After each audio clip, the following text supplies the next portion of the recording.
Hello, hello, welcome. We are here. My name is Preston Jacobs. We're living in Santo Domingo with all of the Santo Domingo. So much traffic here, man. So much traffic. At least it's sunny. The so today I wanted to talk about something I don't know if people think that much about, but it's really rather important in the sense that it's kind of the pillars of the entire story of A Song of Ice and Fire, or at least how it begins. And when we kind of delve into like how did this story get going, um, it doesn't really make any sense. And I know this goes, I'm constantly saying this, like it didn't really, things don't really make sense. But I wanted to go into this because I think in a lot of my early videos, I make some assumptions that I don't necessarily I think are true now that I've done so many rereads. Like from the beginning, I was kind of like, well, everything must kick off because of Littlefinger, and everyone must have known certain things. But what I'm talking about specifically is the incest. And how did Renly and Stannis find out about it? And because when you think about the story, let's start with the fact that like we kind of all agree that the big story, somehow I got this one. The big thing that begins the story, right, is that Jon Arryn dies, right? This is what kicks off the whole story. That Ned, I mean, besides the others and all of that, but this is kind of a big coincidence. But Jon Arryn dies. And so now Robert needs to head north and Ned needs to be Hand of the King. And we have our whole story going. But that's not really the beginning, right? Because we have a cause for this. And that cause is really Sweet Robin's fostering. Right? Which is brought up in the beginning as well. So really, the story doesn't really begin with Jon Arryn dies. It begins with Sweet Robin's fostering. And that kind of is a weird thing. I'm not like, because which fostering? There's a confusion, right? Do we mean Sweet Robin's Stannis fostering? Or do we mean Sweet Robin's Tywin fostering? So we can kind of separate those things out. Because there's this confusion. So Sweet Robin's Tywin fostering happens. And then we have Sweet Robin's Stannis fostering. Okay, but it kind of doesn't matter which it is. Jon Arryn would have been murdered no matter what, whether it was a Stannis fostering or whether it was a Tywin fostering. Now, we know why the Stannis fostering happens. The Stannis fostering happens because Jon Arryn learns about the incest. So now we go back and we say, okay, we say Jon Arryn snooping.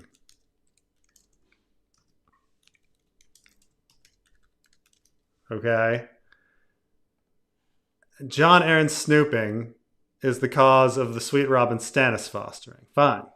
Okay. And we're going back in time. But what's the cause of the Jon Arryn snooping? Well, Stannis' suspicion.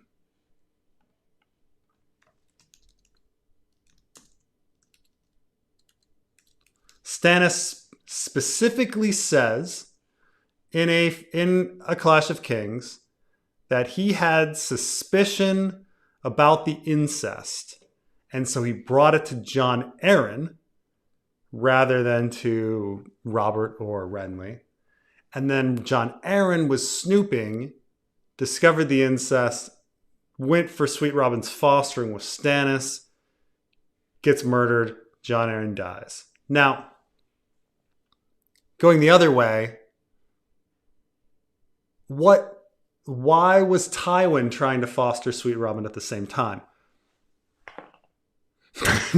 Big question mark. Now, we don't know. However, I think that a reasonable assumption is this. I'm going to put a big question mark. I think this is a reasonable assumption, and that's Pycelle. We know that Pycelle knew about the incest, and that once Jon Arryn started snooping, he got worried, and when Jon Arryn was poisoned, he let Jon Arryn die because Jon Arryn was discovering the incest. So I think it's reasonable. I'm not saying that George R. R. Martin thought of this, but I think it's a reasonable assumption that Pycelle was worried about Jon Arryn snooping, and he convinced Tywin. He sent a letter to Tywin saying, "Hey," or to Cersei or someone, and saying, we should do the Sweet Robin fostering. Or heard about Stannis' fostering of Sweet Robin and wanted to get in there first. We have no textual evidence of this, but I think it's reasonable. Okay. Fine. Now, let's go back. Pycelle, he's known about the incest for forever. He's a smart dude. He's been watching people. I don't think, this all makes sense. But now we're getting back to Stannis' suspicion. What caused Stannis' suspicion? Let's just say that Jon Arryn's snooping led to Pycelle, which led to the Sweet Robin's fostering. Okay, fine. All right. Stannis' suspicion. What causes Stannis' suspicion? Now, it could just be random. It just happened. And we just have that all of the events seem to be happening at once. That the others are arriving at the same time as Stannis' suspicion randomly. But you kind of go, okay, well, who told Stannis? Stannis is sitting there in King's Landing for 15 years. What made him all of a sudden suspicious at the beginning of a Game of Thrones? We have no idea. There is nothing in the text that tells us why Stannis started getting suspicious. Now, and why it took 15 years for this. He had Edric Storm around. He'd seen Edric Storm. He'd seen the kids.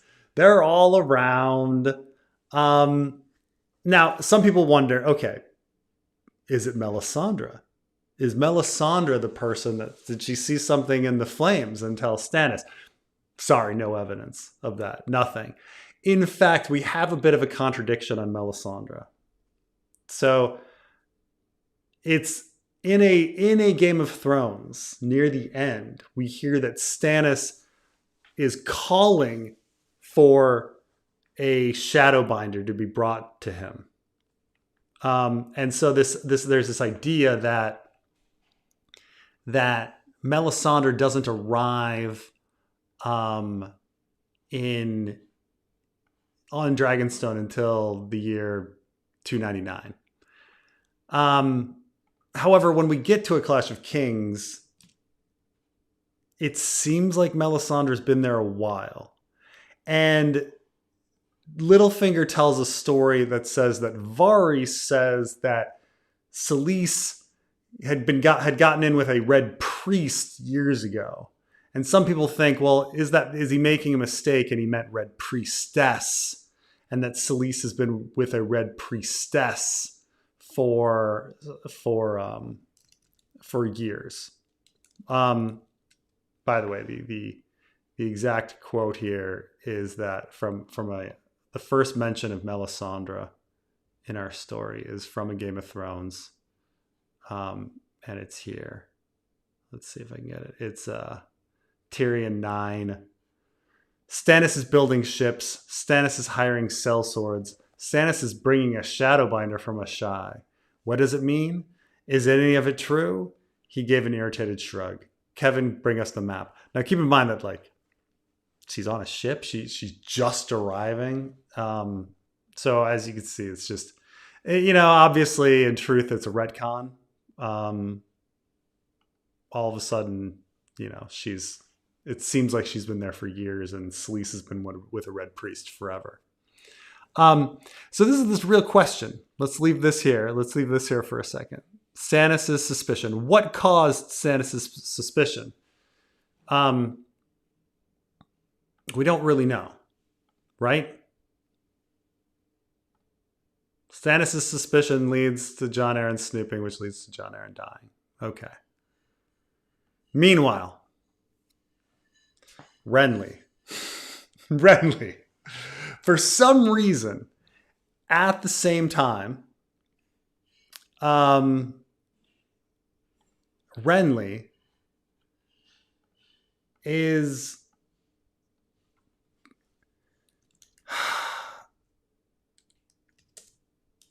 he's got the Renly Margaery plan. Okay. The Renly Margaery plan is outrageous. It is outrageous. In a Game of Thrones,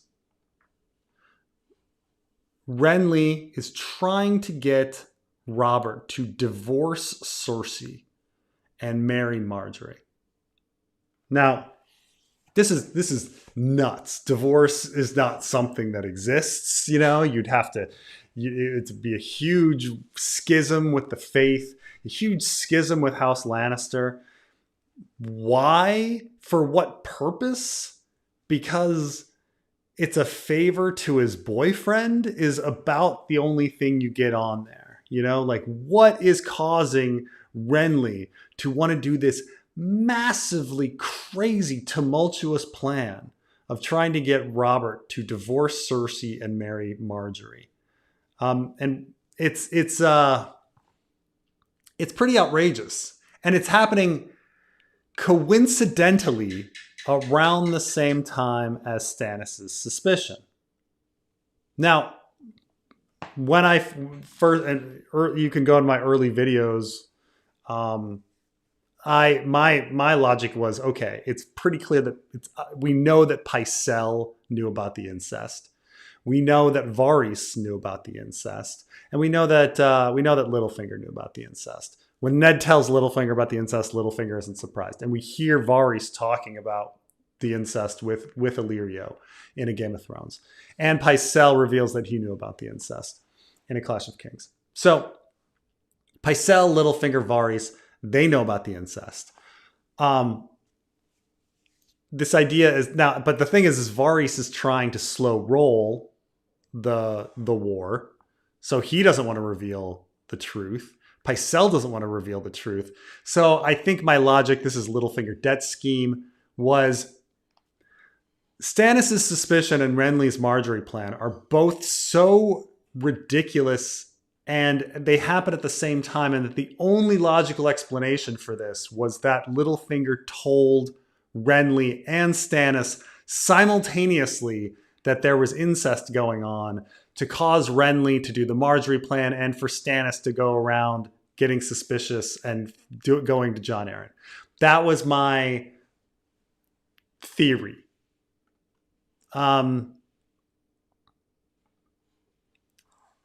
We'll put this as the Littlefinger told them. Okay.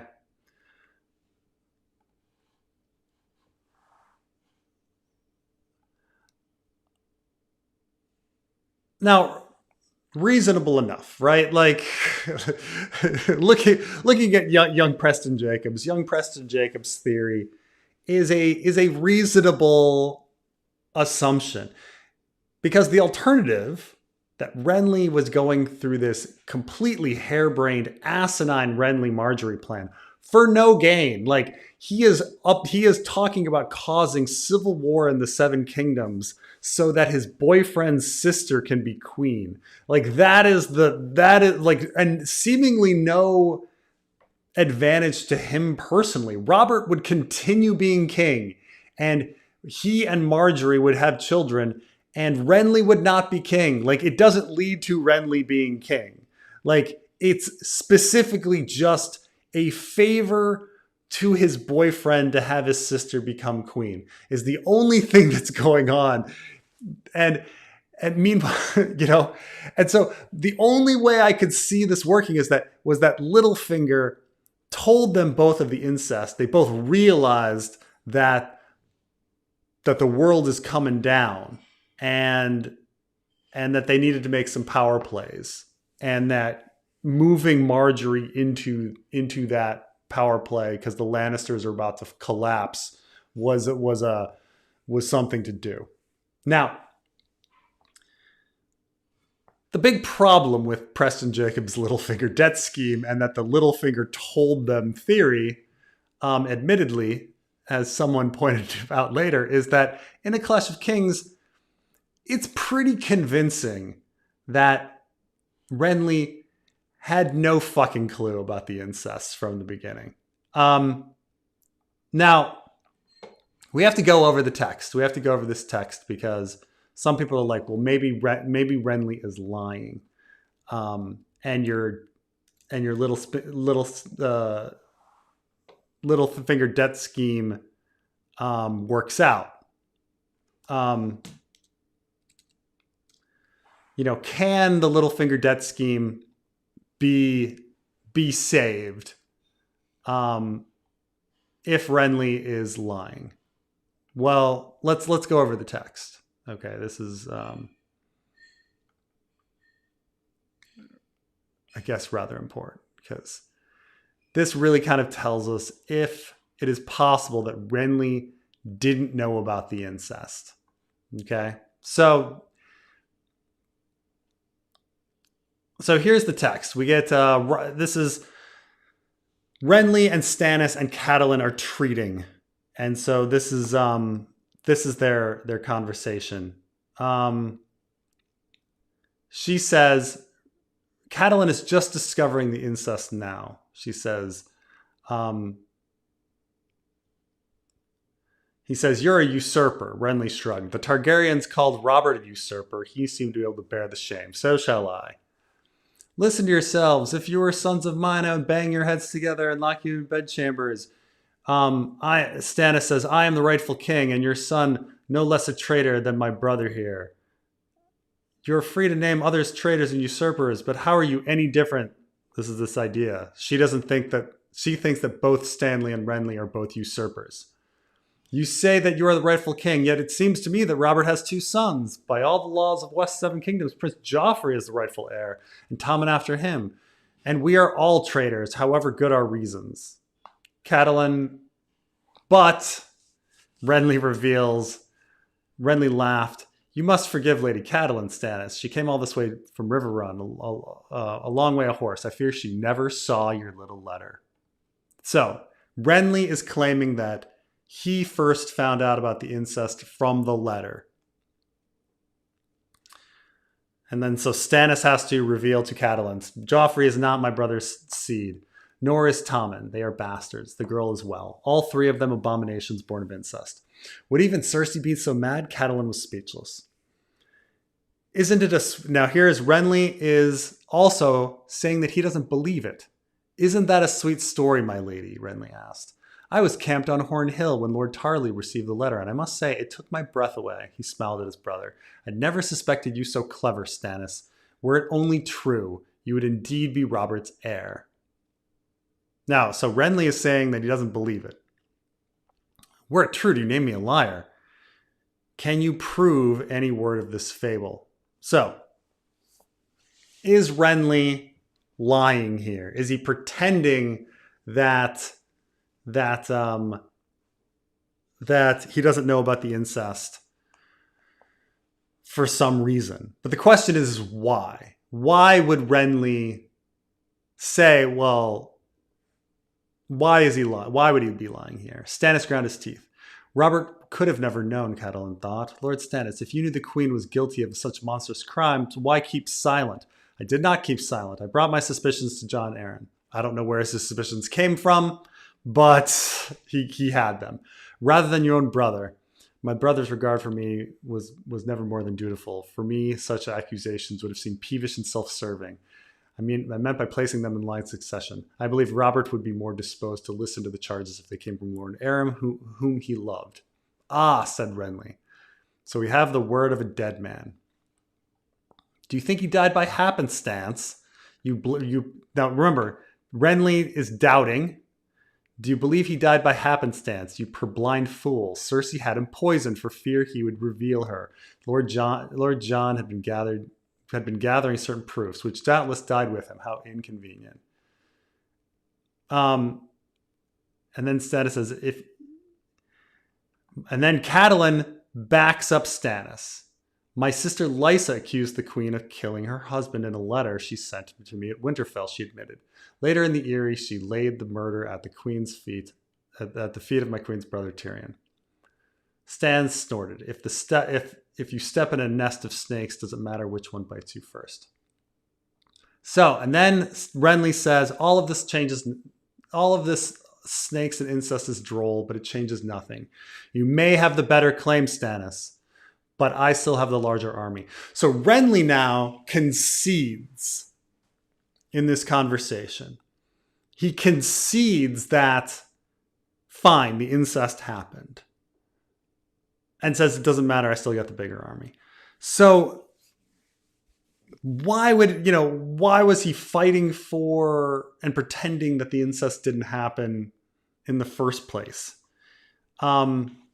Like if there was an advantage to Renly lying, why concede and give it up?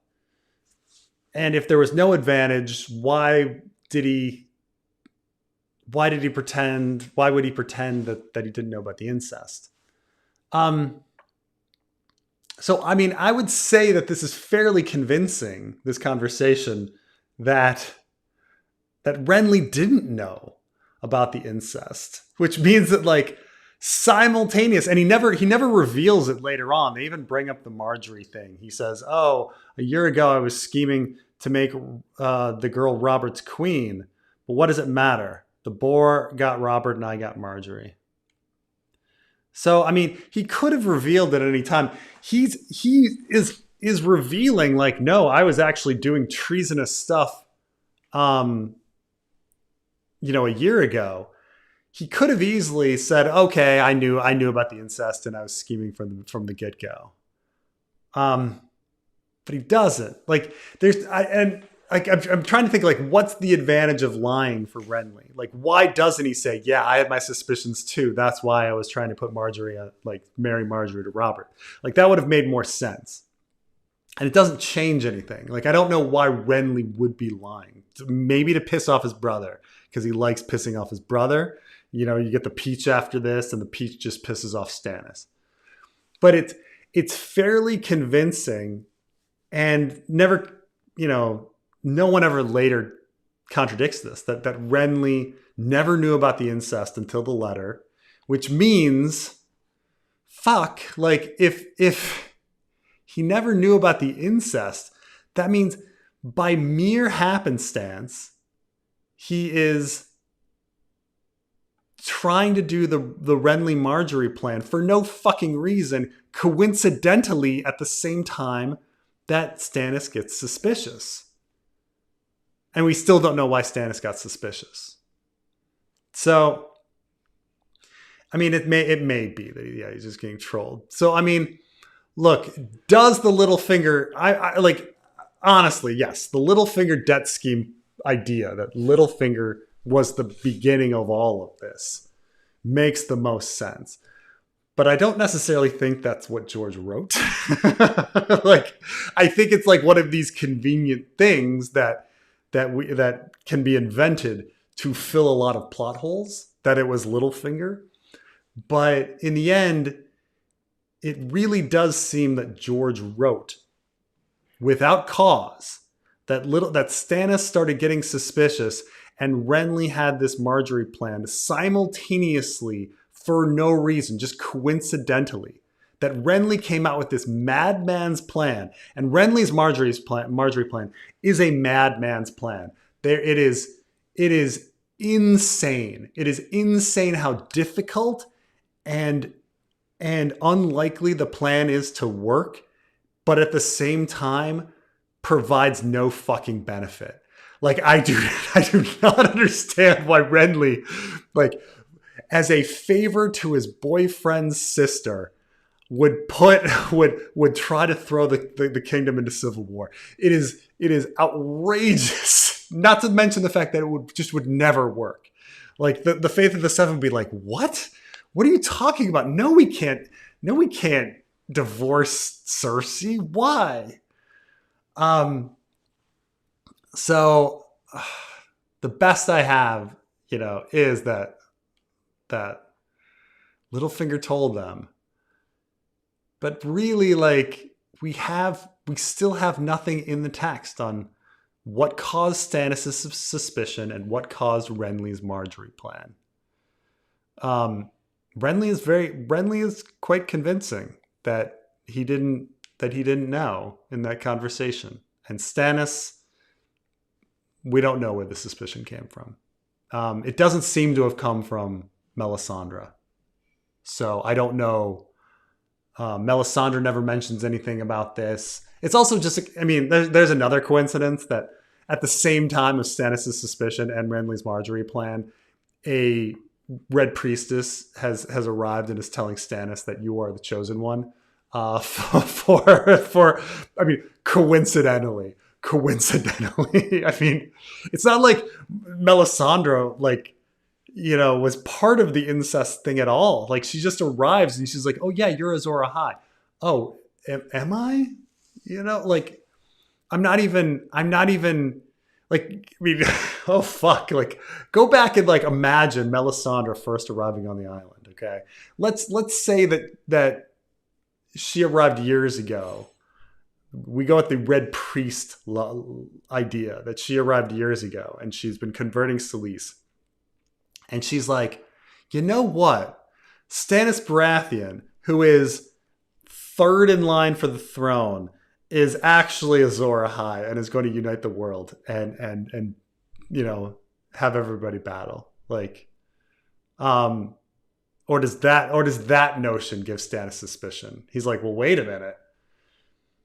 How can I be Azor Ahai when there's three people in front of me for the throne? Oh, maybe a couple of them are actually bastards. Oh, so maybe that went in his head. But this is all a lot of coincidences at once. That Melisandre arrives and telling Stannis that he is the chosen one, and Stannis gets suspicious about the incest, and Renly wants to do the Margaery plan out of nowhere, which is why the Littlefinger told them thing is just a convenient thing. I don't think it fits like Melisandre, but man. Anyway, that's that. As I say, the Littlefinger debt scheme plugs plugs some plot holes, but it's not really supported by the text. Like, the dialogue that Renly gives doesn't really support the Littlefinger death scheme. I'm sorry. Okay, come on. My computer is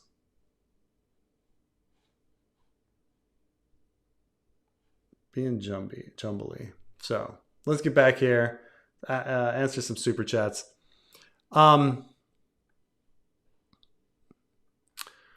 Headless Gregor fits better thematically than sending a fake skull to Dorne by becoming a headless golem. Gregor has become a literal faceless man. Now, I will say that Ryan, the early visions of Bran show him the ones in a Game of Thrones have the mountains opening his visor to just what, darkness. I want to say it's in Bran 3. Bran has a vision of Jaime the Hound and the mountain. He dreams of a stone man. Let me get the exact quote here for a second. Over them loomed a giant in armor made of stone, but when he opened his visor, there was nothing inside but darkness and thick black blood.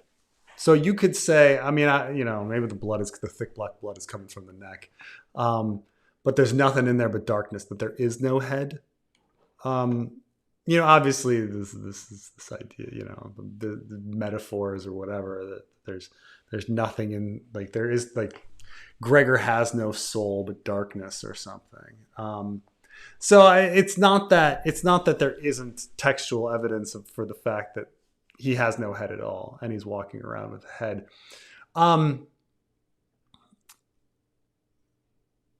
Somebody did point out to me once, though, that the interesting thing about Qyburn's ideas is that once you look at them through a modern lens, they're not that extreme. So, for instance, Qyburn gets kicked out of the Citadel for opening up the bodies of the living. They're like, oh, previously men of the Citadel would open up bodies of the dead, but he was opening up bodies of the living. And that sounds very dark when presented like that. Like, oh my gosh, like you're opening up bodies of people that are alive. But yeah, that's called surgery. Like medical surgery is opening up the bodies of people that are alive. So he's just doing surgery,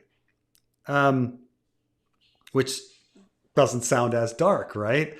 So, I mean, unless you're torturing or whatever them.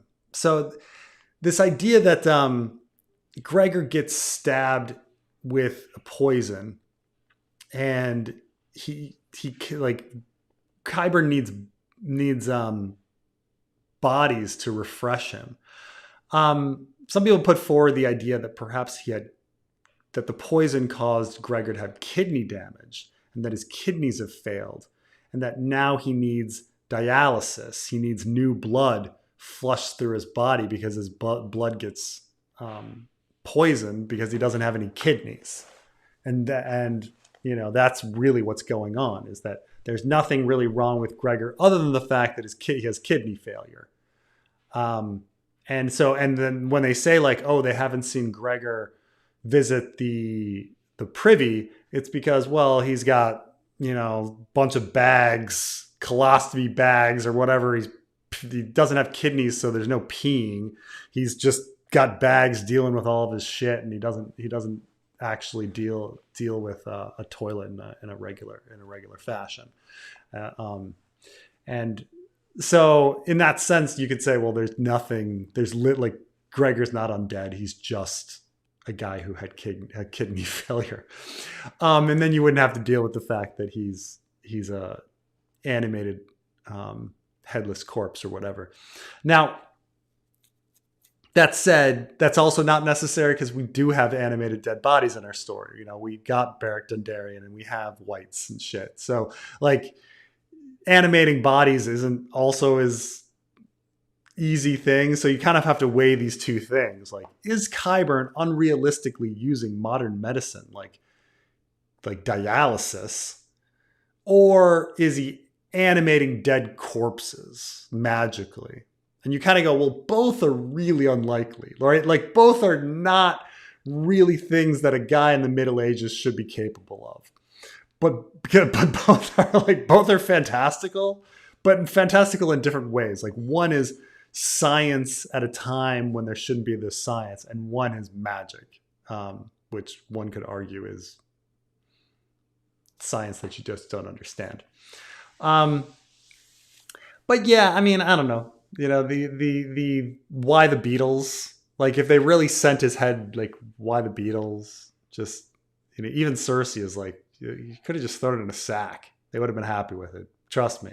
Cersei's right. I mean, there was no need to do that. But you know, um, mm, who knows? Who knows? Um,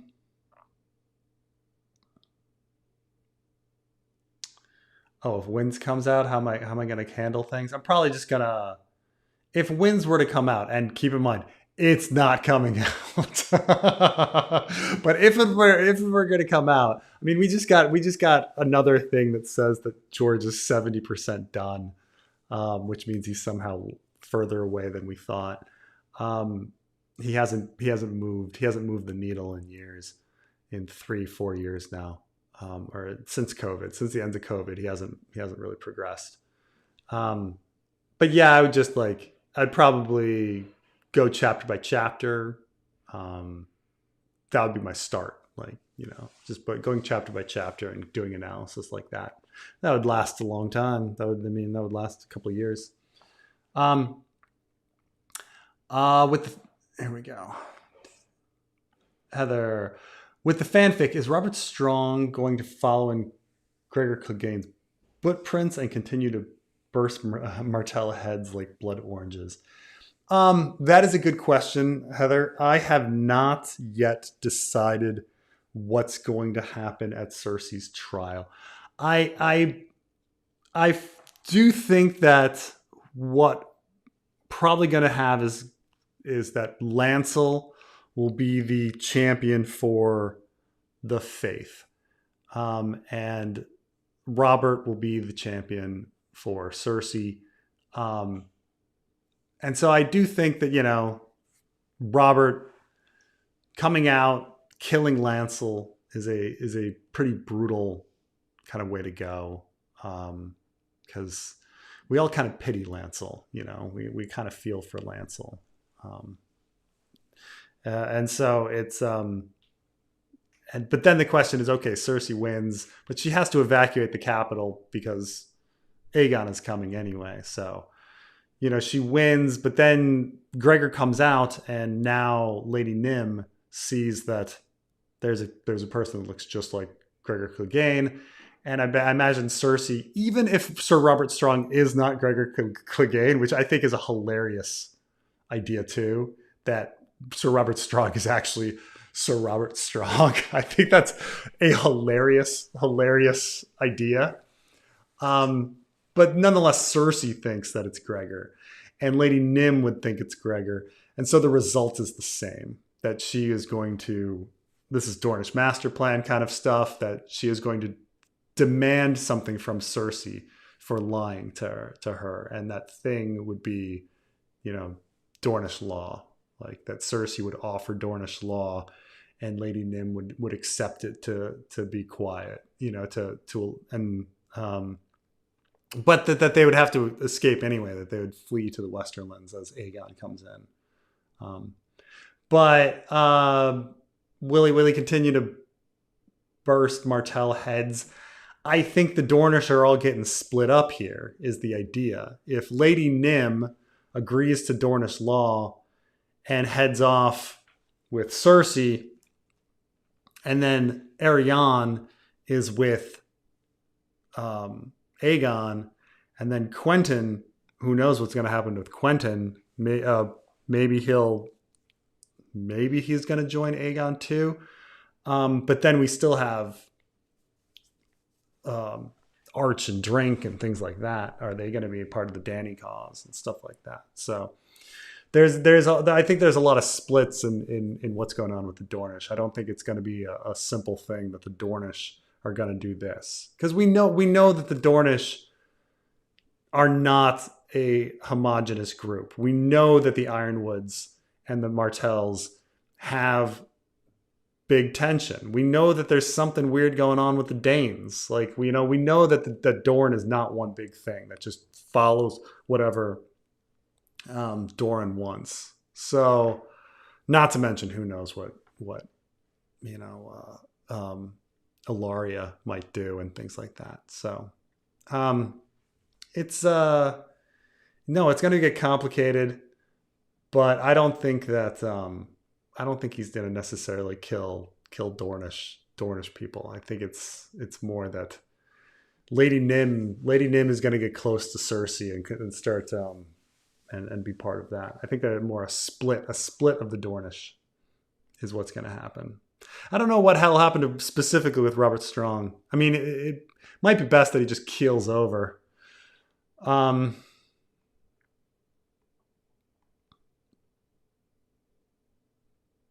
do I think that Sweet Robin is Littlefinger's son? I don't. I don't think it fits with Lysa's mentality. I understand some of the lines she says and things like that, but I don't think I don't think it fits. Um,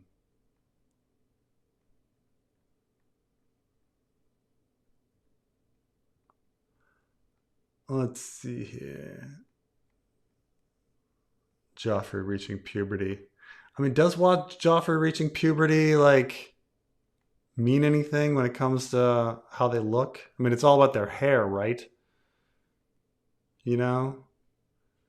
What's special about Joffrey reaching puberty? Was Stannis like, well, if the pubes come in golden, that really shows, because like if pubes came in a little darker, maybe I'd think that he was a Baratheon. Like I don't see how like puberty like I don't know if no, no way Roberts is the idea is that he's still good looking after puberty. No way Roberts can be that good looking. I mean, Renly's good looking. Renly's really good looking. Um, Robert was supposed to be good looking when he was young. In the show, Sansa tried to leverage Jon's parentage almost immediately. Was Ned right to hide the truth from Cat? Would she have played the Game of Thrones?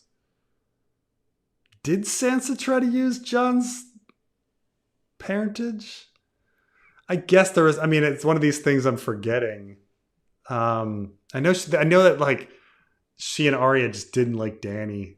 You know, there's like catfight stuff there, right? I don't know if Sansa. I mean, the only person that was seriously trying to leverage um, Jon's parentage was Varys and who was killed. I mean, Sansa didn't really go anywhere. I mean, if there was a random conversation by the tree where she's like, you're the real king," like I it wasn't important at all. But but was Ned right to hide the truth from Cat? Would she have played the Game of Thrones? I mean, it's very important to Cat that um that Robb gets Winterfell. Like that's very important to Cat. And so Jon being Rhaegar and Lyanna's child doesn't change the calculus with Cat, because it doesn't place Jon ahead of Robb in any way. You know, Lyanna is not in the line of succession for Winterfell. I mean, it's Ned and then Robb and then Bran and then Rickon. You know, it doesn't go. It's not going to lead through Lyanna's line at all. So it doesn't.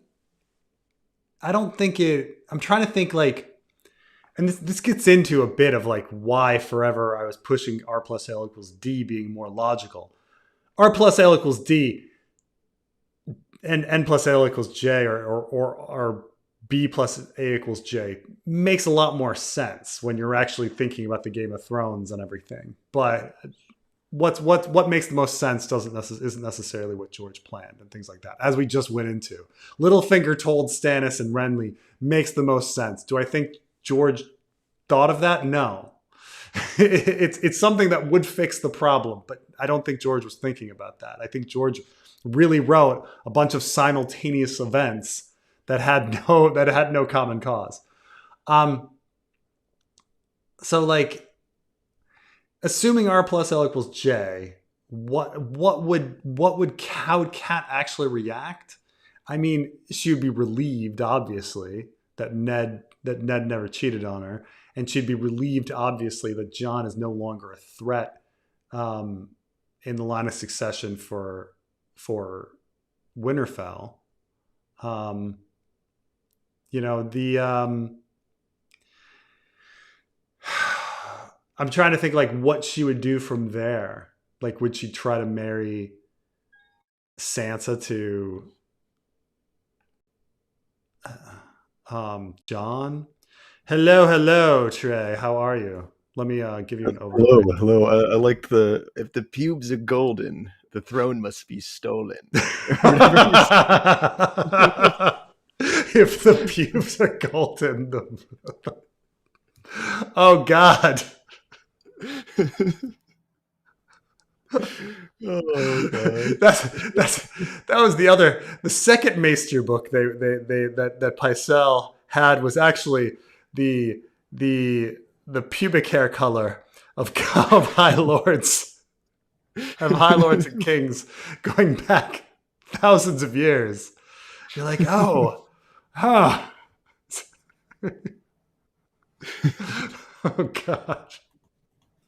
Oh, how have you been? It's been pretty rough a couple weeks.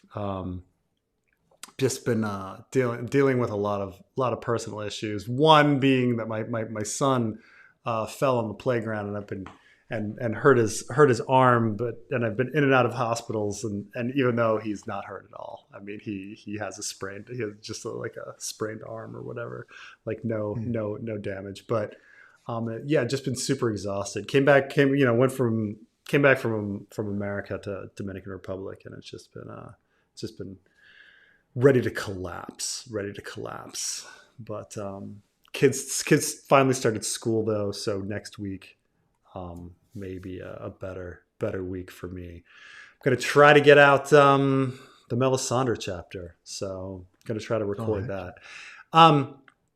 Trey, give me your honest opinion. Should I do a foreign accent for Melisandre, or should I just do the regular like speech for her quotes? Because it's tough because she talks a lot, you know. Yeah. I'm thinking of what Roy Dotrice did. I think Roy Dotrice gave her an accent. Yeah, I did. Yeah. Yeah. I say go for the accent. I think with a character like her, let me think what type of accent though. French? No, that's Dario. That's I forgot what it's more like. I want to say Roy Dotrice does the same accent as the woman on the Cinnamon Wind. You know how she's like, why would you not want sex? Sex is a beautiful thing, Samuel Tarly. You know, it is a little French, isn't it? Yeah. You shouldn't do it brings joy and makes babies. The accent he gives Melisandre is like the worst. Oh my gosh, he gives her like a stereotypical like Indian accent in one of the books. Oh and yeah, like, no, don't do that, Roy. Yeah, it's fun. I'm trying, like, some of them he changes too, which is weird. Like he changes Dany's accent. Like Dany is She's like straightforward for the first 3 books, and then in A Dance with Dragons he reverts to like the weird Irish girl that he does, which he sometimes did with Arya. So like all of a sudden she's got this different I don't know, different accent for Dany in A Dance with Dragons. Yeah, so how you been? I've been good. That Game of Thrones video has done very, very well by like genetics of Targaryens and Ptolemies. It's done very, very good. As soon as I uploaded it, people were quick to point out that I made mistakes where I like didn't recognize that like Aegon's mom is Aegon the Conqueror's mom is his first cousin or something like that, or yeah, that's true. Related. That, like one random line that he was without. There was, yeah, because I was following the tree, and the tree that George doesn't flesh that stuff out. Like anybody that's a Velaryon, I did think of that as separate. well. I think Aenys, his Velaryon, is said to be a first cousin or something. I don't know both, but yeah, but I don't think it changes much because, as you say, like once you get to the dance, like it resets, right? Like as you say, like Yeah. the thing about incest is it can be undone really quickly. You just Mm. have one generation of not incest, you know? Exactly. Yeah, yeah. That's the thing is it doesn't affect Danny. It might affect like I don't know, Jaehaerys's calculations and stuff in Viserys. Like, I don't know. It was really kind of cool to realize like I don't know how much of it George planned, but there's definitely like cycles. Hmm. You know, there's cycles of really high inbreeding and then he does the Right. reboot. Like the Dance of the Dragons really reboots everything where after that there's like a stop to the Yeah. incest. I mean, people pointed this out with the Dragon X gene theory as well. They're like, oh, what's neat is that it accidentally fall like was George thinking about Dragon X? I doubt it. But like what's weird is it falls into place really well. Like, oh wow, actually like, oh yeah, this X would pass and this, and that kind of stuff. So I don't know. Or maybe I'm just doubting everything these days just because I'm just like, was George thinking of that? I don't, probably not, but like, was he thinking about purity of genes and incest coefficients? Probably not, but it works out. Like, yeah, like I don't think two generations in a row of sibling marriages could produce a viable child. Like, I don't think Yeah. that like that kind of stuff would happen. Um, and by the way, on your video, you know how you mentioned like how did the Ptolemies succeed? Like why, were they just lucky? I think they were lying. I think they were lying Yeah. about how inbred they were. I think that like they were not that inbred, and when they said like, oh, this person, they were a first cousin or whatever, that they were not. They were like a third cousin, and they just told people that they were a first cousin for more legitimacy. Like I just Yeah. don't, I I should have don't brought that up believe. in the video too, because you're right. We're relying on histories written hundreds of years after the events, and it's like, is that even trustworthy? And a lot of the family Right. tree is just like really splotchy and unknown. Like like it's just like we don't even know Cleopatra's mother, which is like insane. That this very important historical figure, Yeah. we have no idea who her mother was. It's just guesses. Right. So like this idea that I think that for me like the proof that the family tree doesn't is dishonest is the fact that they survived. Like genetically, we Yeah, know that they can't. Like, right? I mean, you were going through it and being like, it's impossible that they didn't it's have this many like ridiculous. genetic problems because ones where the history is actually documented, like with the Habsburgs and stuff, that comes out exactly as you'd expect. And I just Yeah, don't think and that. the I just Habsburgs don't. are like Yeah. like half incest, like, they're like a fraction of the incest of Ptolemies, and you're hearing problems, and you're like, "Ptolemies, we hear absolutely nothing, it's just that, like, they're Yeah. fat Yeah. sometimes," and you're just like, "Well." Which is why I just don't believe it. Yeah. I just don't Yeah. believe it. Like, I should have brought that up in the video too, yeah, that, like, the histories just are not trustworthy. I think that's what I think I bring up a little bit of that maybe they're lying about the amount of unhealthiness, maybe they're just not talking about it, but I should have, like, had another section that's like, maybe they're just lying full stop, like, the family tree is not trustworthy. yeah, Um, absolutely. Yeah. You know, um, which is another funny thing. Like when Aegon the Conqueror comes with his like sister brides, like, what if it turns out they were not actually like, what if he's lying?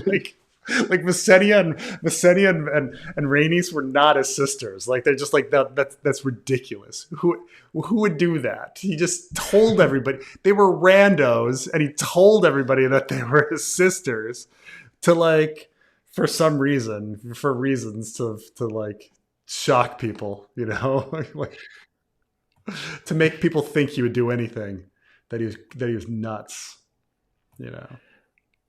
I'm a huge fan of this sticking point with Renly. When did Renly find out about the incest? Yeah. I thought that, like, I thought he knew from the beginning, but, like, that's Oh yeah, I think crazy. I think I think a lot of that's my fault. I think with the Littlefinger debt scheme, like I put in everybody's head that he knew because it makes sense that he knows because he's doing the Margaery thing, right?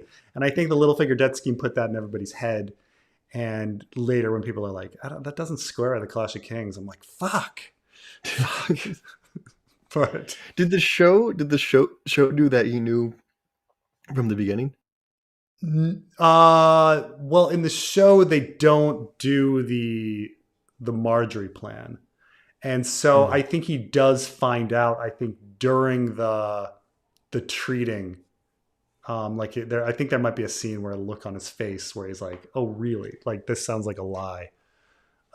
So I think that it makes the show there's less problems because Renly is just less of a character. He's not doing anything in a Game of Thrones. So except they had some sex scenes, right? Or those sex scenes in Clyde. There's like the shaving scene, right? He's Yeah, like Loras is like shaving him or something. yeah, some word like that. He's like, for Yeah, what a thank you for crazy shaving me. For this, I will try to have my brother get the first divorce and marry your sister. That seems right. So is there just no divorce in Westeros even like for adultery, or is that even like can you annul a marriage through that? The only time we hear about it is that we hear that Daemon Targaryen, the Rogue Prince, requests that his wife be set aside because she's barren, and he is denied. So like the concept of setting aside a bride like exists. Like that like the concept of divorce exists, but we don't have any examples of divorce. Mm. So yeah, that's about it. So, You're right that it's like also like the dumbest plan because there's no benefit to it. Like it is like what is he if getting you're out of it? like I don't understand what he's because getting out of Renly and Loras are going to be hanging out regardless. Like he could just be in his court as being one of his knights. Like unless it's like to get well no like that's the thing is like okay they're worried that Loras is going to get married and they're no longer going to be able to hang out together, but no, like I don't think that's ever it's ever brought it because Mace knows that Loras is gay, right? I think that's like confirmed that Mace is like aware, Yeah. so he's like not going to force his son to do it. um I have no clue. I don't know. Loras is such a weird character. I mean, Loras at and some Renly's point, I thought they were relationship. thinking about marrying Loras to Cersei, but unless I'm confusing a show thing, but Good I think I question. am confusing a show thing. I think you're I know right. that there's the I think it's scene where only they're like Willis that's awkwardly put together, forward for Cersei is Willis. and she's Um, like, "I'm not getting married to that cripple." Like, yeah, what? Like, Something like that. I He's want putting there needs to forward. be like a In Storm, in Storm, there's a scene in which they kind of have a pseudo small council scene where Paxter Redwine, Mace Tyrell, Tywin, they all sit down and start talking about what they need to do, and all of a sudden he's like, Cersei, you got to get married. So you got your choice. We got Willis Tyrell, we got Oberyn Martell. You got to do something. And she's like, how dare you? I don't want to do this. That kind of stuff. No. Did Tywin know? He must have in denial. Yeah, I mean the so what we know is that early in Jaime and Cersei's life, there was an incident where they were playing doctor or something at Casterly Rock, and they were discovered and then separated. And so he might have heard about that scene. And then after that, it seems like he was in denial. I don't think anyone. Um, mhm. I think Tyrion at some point says that that he that he was like that because Tyrion reveals in A Clash of Kings that he knew about the incest and that he wasn't as blind as father or something. Um, but you know I think probably at one time I thought that Tywin knew because I would assume that Tywin was initiating the fostering of Sweet Robin, but I think in the end the Pycelle influence makes the most sense. I don't think you need to have Tywin know. You just because if Pycelle knows, Pycelle can be given some great sagely advice and get everything going. But yeah, maybe I don't know. Something. Do you think this is something we should fix in the fanfic? Do you think I should add in that Littlefinger told Stannis and told Renly, and that Renly knew? Uh, That's a good. It really was square circle. Like that's the thing. George has made it overly complicated. That there was a second plot going on that was just coincidence at the same time. And that There's didn't go anywhere. time. I mean, the Margaery marriage plot is like that's just straight up George gardening. That is just like gonna put this Yeah. out here, and it didn't go anywhere. You could have Boris Land like Lord coming back, like because he thinks he's gonna die and makes you think that he's gonna live. Yeah. Talk about their scheme. Yeah, you could definitely put in like Stannis is living a little bit longer now. You could definitely put in Stannis talking about like what spurred him to like what was the inciting incident that made him wonder. Yeah, like how did he Like actually who? get the Like I could see suspicion? being Littlefinger. Yeah. I mean, it all makes Yeah, sense if it's Littlefinger in the because end. maybe it was like Ned where it was. Maybe it was time traveling Bran What putting was a the thing with dream in Ned his from the head. mouth of babes? He had a vision. Oh, okay. I had a vision. I had a vision of Cersei and Jaime banging. I don't know where it came from. I had a dream. I looked into the It is a little flames. ridiculous that they went on. I looked into the flames, and I saw I saw Jaime and Cersei banging. And then I was like, better go get a book. Um, Willis and Oberyn sending ravens to each other equals Margaery aimed to marry Robert. Tornish Master Plan beta version pre-release. Well, I'm trying to think how that brings in Oberyn. Like, okay, let's say Willis is in on the plan to marry Margaery to Robert.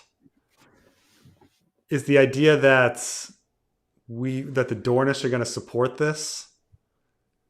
I mean, the Dornish would support it. Well, no, the Dornish don't like Robert. Yeah, they don't like Robert because Robert was fine with killing of Elia and her children. So it's an insufficient plan for the Dornish. Like, say Willis is like, hey, we got this plan. We're gonna eject Cersei, who, by the way, is innocent, hasn't, I mean, of anything related to Ellie and her children, and to try to punish Tywin. But how much is Tywin getting punished? He just gets angry that that his daughter is no longer queen, and that I guess the reputation of his house is ruined or something. But wait, they're not even accusing them of incest. They're just divorcing him. I don't think the Dornish would be on board with it. They'd be like, what are we getting out of this? You're not killing Tywin. You're not killing Gregor. You're not killing Amory Lorch. Like, you're not getting rid of Robert. Like, it's insufficient to break. It's insufficient for the like, I understand it's still a mystery. Like, what's Willis and Oberyn's friendship like? But do they honestly just send letters to each other about jousting? I don't know. Like, dearest Oberyn, who crippled me, did you hear about the tilt between Sir Boris Blount and Sir Courtney Penrose? It was great. I don't know what their letters are. He's trolling Stannis. Maybe. Have you ever read The Rape of Nanking by Iris Chang? I like went Chinese for a moment. I was like, Iris Chang. Iris Chang. I have not read The Rape of Nanking. Obviously, I know a lot about that history as I lived in Shanghai and I've been to Nanjing a few times, but I've not read Iris Chang's book. When did this come out? Oh, this is it's an oldie. 1937. No, I've never read it. I've never read it, but um, the Nanjing massacre is a pretty crazy uh, event. I think like 300,000 people died. There's a big memorial in Nanjing for it, um, that I've been to, things like that. But I haven't read that. I'm trying to think of the classic China books that I've read. I read a long time ago In Search of Modern China. I read uh, um, one of the ones I want to read is Dream of a Red Chamber, but I never have. I read the one by Pearl Buck, um, and I'm trying to think of some others that I read. There's a good one I read called Iron and Silk, which is about an English teacher in the 80s. But never, or like some of the classics, like Private Life of Chairman Mao. I haven't read that, but that's supposedly a read. Um, mm, mm, mm. I need to read more China. China is one of those blind spots, those like cultural blind spots where I don't know too much about the history. So China and Japan, and this is my honest my belief about their histories. It's incredibly dull and boring, for up until their modern time. The modern time they get really interesting, like 20th Hmm. century. Like I'd say Japanese history, like once they get pulled out of isolation, uh, by Matthew Perry, the star of Friends. He he he Japanese history gets fascinating, and Chinese history as well. Like once you get to the Republic, it gets really fascinating. But it's really difficult to stay awake about like this dynasty taking over and outing this dynasty and this king and this king and this emperor and this emperor and this emperor. It's just it's endless. It's just Hmm. it's sort of like take it like Egyptian history, which you probably know more about, right? Akhenaten is super fascinating. That whole period is super fascinating. But other than that, you've just got pharaoh after pharaoh after pharaoh after I know. pharaoh for thousands of years. They all have the same name. And Yeah, then and there's like certain points where it's super interesting, but yeah. then you're just, oh god, you know, They or finally like get to the Ptolemies, and that's right, where it gets interesting. But there's a chunk of the Ptolemies that's pretty boring, like right, like Roman history is super interesting around like Julius Caesar to Nero is fucking yeah. fascinating, and then it's just it doesn't matter. Like it just doesn't fucking matter. Like Then you get just you're right that like Chinese history is like because that's the thing is Roman Empire doesn't really last that long relative to like Egyptian history or Chinese history. Like yeah, that's the thing is there's only like a good I don't know 200-year that's even stretching it like chunk where it's actually really interesting. And then you have so many emperors that are so forgettable. yeah. Nobody cares about them. Though Yeah. though this is what's kind of interesting in my head is I do wonder about um like retrospect and how we classify stuff in history. Like when Augustus was emperor, he wasn't emperor, he was first citizen. It wasn't later until they started calling them emperors. So like was it really an empire at that point? It's only in retrospect that we say, "Oh, this is the birth of the Roman Empire." And Mm. before that we have the Roman Republic and the Roman Kingdom, like and so I do question, like people always talk about like, oh, the 5,000 years of Chinese history. I'm like, is it really a continuous thing? Or is there a lot of breaks? You know, um, you know, say we go 5,000 years in the future, like, um, and say like the EU eventually becomes a single nation state, and like 5,000 years in the future, would they even separate the Roman Empire from the EU nation state, or they just be Mm. like, well, this was all Rome, like we're talking about these 2,000 years. That's just all the Rome. That's just all Rome. Like what do modern people? How do modern people reinterpret and classify stuff into history? I Mm. mean, even with the United States, like we had two republics, but we kind of just forget that we had two nations. Like our first nation stopped existing and we started a new one. Like the Constitution is our second nation state. Like, but we don't do that, right? We think, oh, 1776, that's the beginning. Well, why? Like, why don't we teach history of like, well, we had a failed country first, and then Mm. then the United States started in like 1789. Like, why don't we do that? But we don't. Like, That's a really good point. Oh my gosh, I've never heard it explained that way, that there was a failed country and we needed to start over again. yeah. I mean, I So didn't really good. That's think about it gold. that way until I like when you look at like the French, they call themselves the fifth republic because Mm. they had a bunch of failed starts, and you're like, oh right, well we had that too, so we're on our second republic, but okay, but I think there's a lot with Chinese history in that respect. Like they want the legitimacy of having this, like that these are the dynasties, and you're like, wait a minute, you were literally conquered by the Mongolians, and your empire ceased to exist.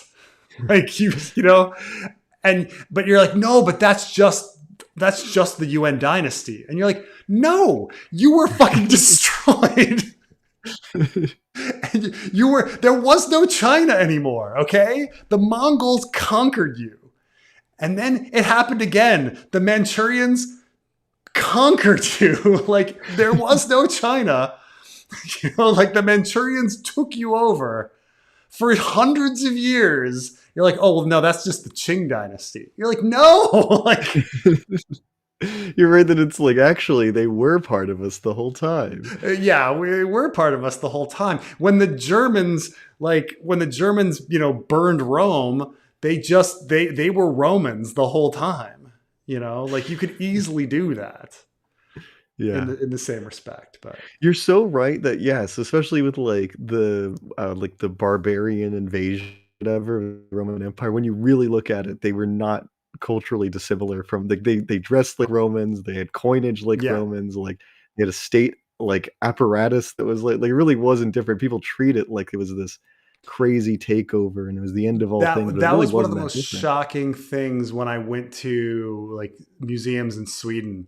Um, that they're like, oh well, these are artifacts from like Sweden around like 300 AD, and they're Roman artifacts, and you're like, huh? You're like, yeah, well, because the upper class of Sweden wanted to think of themselves as sophisticated, so they just wore Roman clothes and like read Latin and did all of those things. And you're like, oh, I guess that's not that different from like the upper class in various countries. They all go to American schools and they speak English and they wear blue jeans and all of that. Like it's not that different, Mm. that an upper like someone being raised upper class in Dubai, like maybe a Westerner is going to be living a somewhat American existence, so it's kind of the weird thing is the these people that were not in the Roman Empire were living Roman lives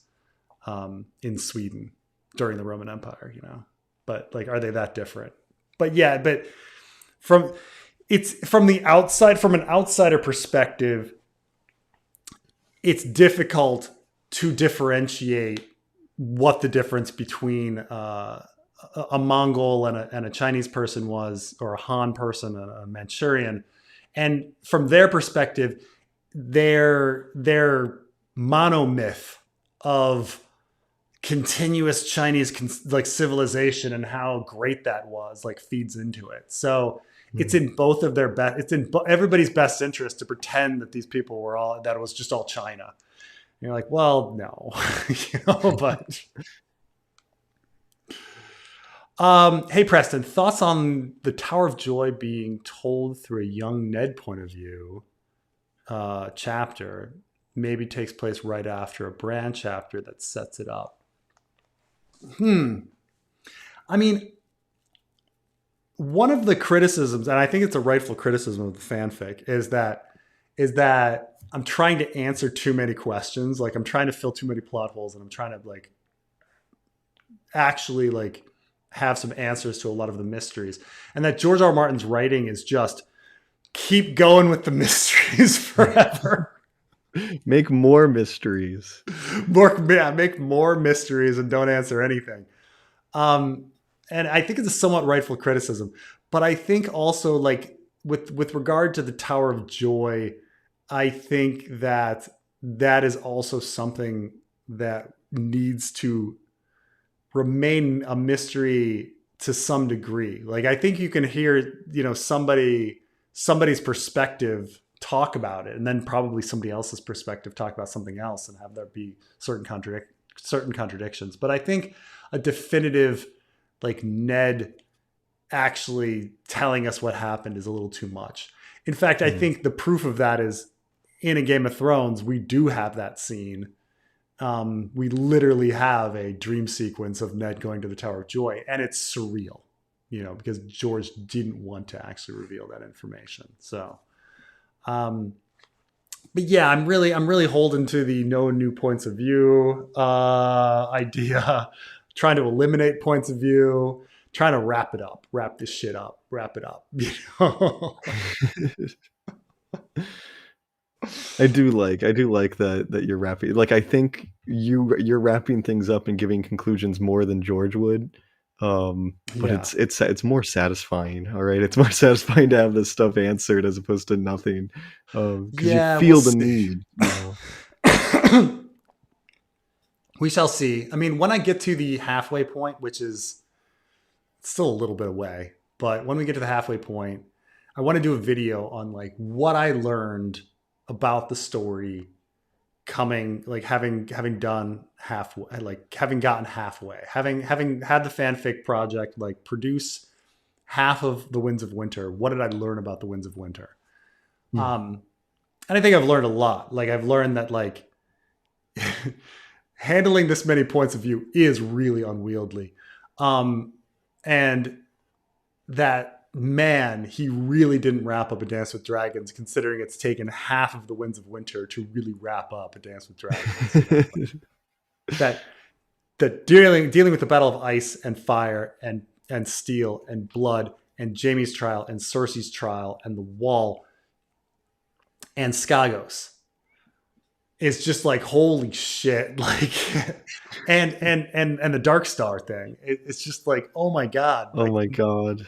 we were just wrapping that up. We haven't even gotten to like Danny's invasion or like setting up like for the second Dance of the Dragons. It's just Yeah, if you oh were if you were George, would you ever have done the Aegon subplot, the Blackfire, whatever, Golden Company thing? Like, that is just so no, I mean, crazy. what's funny is and I think the thing that really, as much as I fault and everybody faults A Feast for Crows and A Dance with Dragons for growing the plot, it was also the thing that made me fall in love with the series, was that I viewed it as like this ultimate subversion. Like I Hmm. really thought that the story was going to come together, and then it's like what, and it balloons, and you're like wow, that's an incredible idea. And then it turns out like, oh, he couldn't handle it. He Yeah. couldn't handle it. And had he actually done it and he pulled it off, it would have been one of the greatest subversions in Yeah. story history. Like, you think the story's over? We're bringing in Dornish. We're bringing in alternate Targaryens. We're bringing in Vale. We're going fucking nuts. Like, It's so bold. Like, it's like, oh oh my yeah, gosh. Like, I reread the Ironborn stuff. Like, it's so complicated. And you get to hear all the politics of the Iron Isles, that there's yeah, some that like don't want to be pirates, and ones that like are desperately kind of like pathetically wanting to be these raiders and stuff. And it's great. It's absolutely. like, oh my gosh. It's a and it's a boldness that he stumbled into. that was the amazing thing is he stumbled Wow. into like he originally didn't he originally just wanted to do a little prologue with them. And then it's like, no, I'm sorry, it's the entire book. Like it's I just wanted to do a little prologue, have a little Dornish, have some Ironborn. It's the whole fucking book. Oh, He knew he was cooking. He knew he was cooking with like he. I bet he wrote that stuff and was like, "Ooh, this is good. this This is is good good." stuff. I mean, at least he recognizes that when he has gold, to like keep the gold, you know, like Mm. Victorian. We need to kill Victorian off, Get that and then he's writing Victorian. Victorian. He's like, this is fucking gold. Like,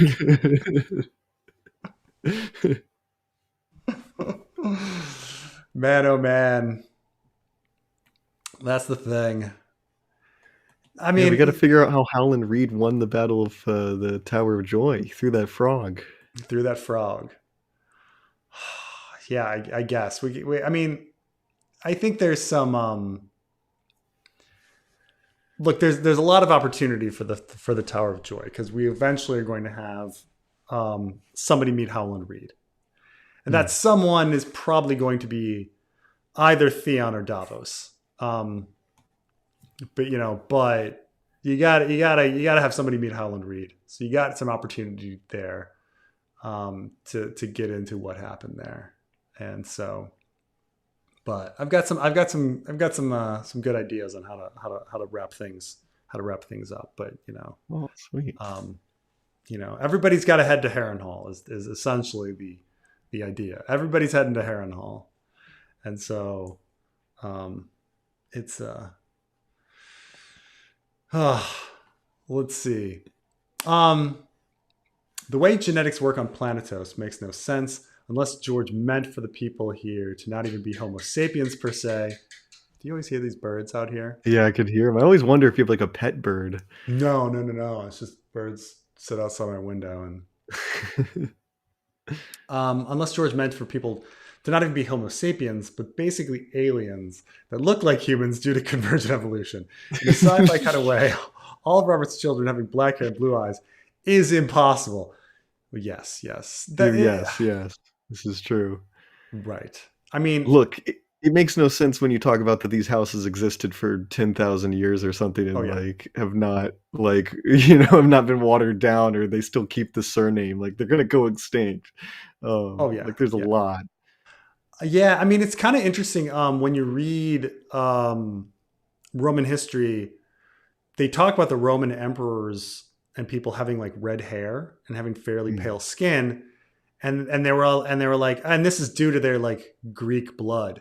And you're like, that doesn't help. That doesn't help at all. Like, what? Because, like, honestly, like, obviously today we think of Italians and Greeks as having the Mediterranean look, right?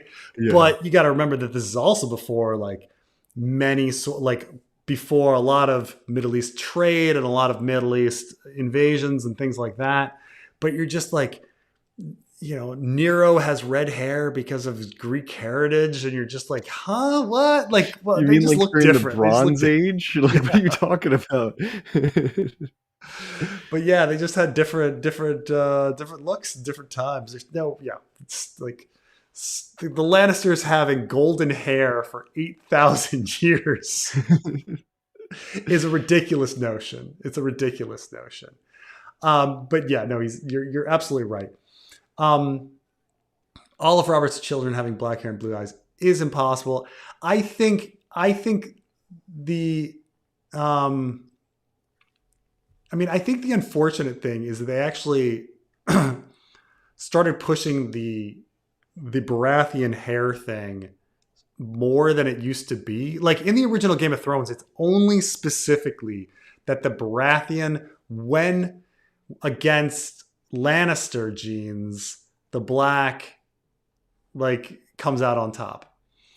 But then he retcons that in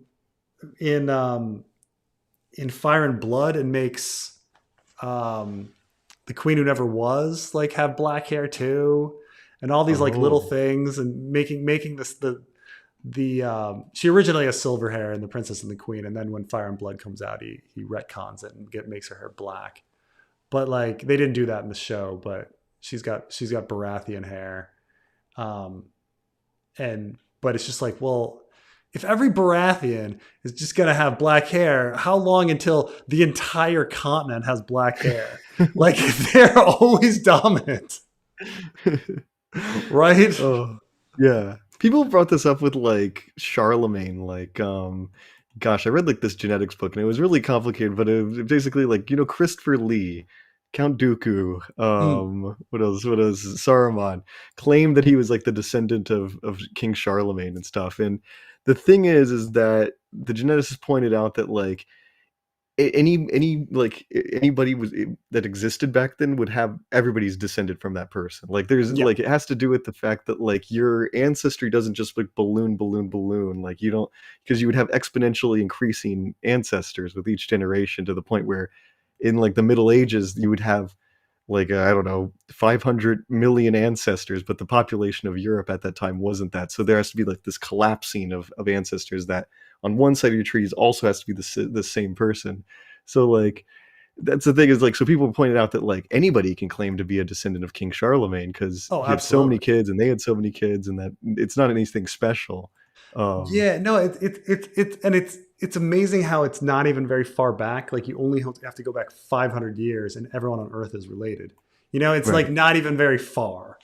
Um, it's yeah, it's this fascinating notion. I saw this interesting video about the cloud, the cloud of genetic identity, because like on some sense, when you have kids, like, you kind of in this weird way like want your kid to be like you, and you want your kid to look like you, because you in this weird, and like your spouse, and there's this and when you look at them you see yourself, and it's very important. um and that's probably a survival thing too, but when you actually like start doing the genetics, you get all these genetic ancestors, but you actually run out of DNA, Hmm. that can actually come from all the genetic ancestors, because DNA doesn't actually just go one piece at a time, it comes in clumps.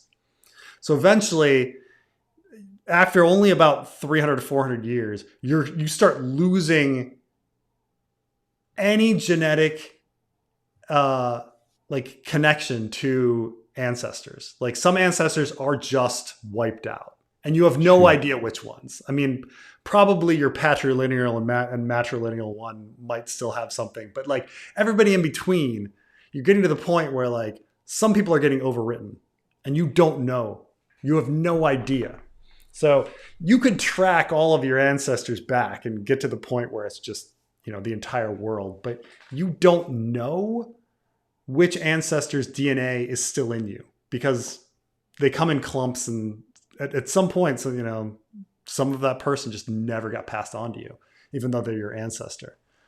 And so like there's this cloud of identity where after about 400 years genetically, you've no fucking clue. You have no similarity to what's happening before, and also in the future you have no similarity to what's coming later, which kind of goes, there's definitely these people that are like, I'm going to make my mark and I'm going to have 15 kids, and you're like, well, it doesn't really matter, because in a few hundred You're years, gonna like, disappear. you disappear. You disappear.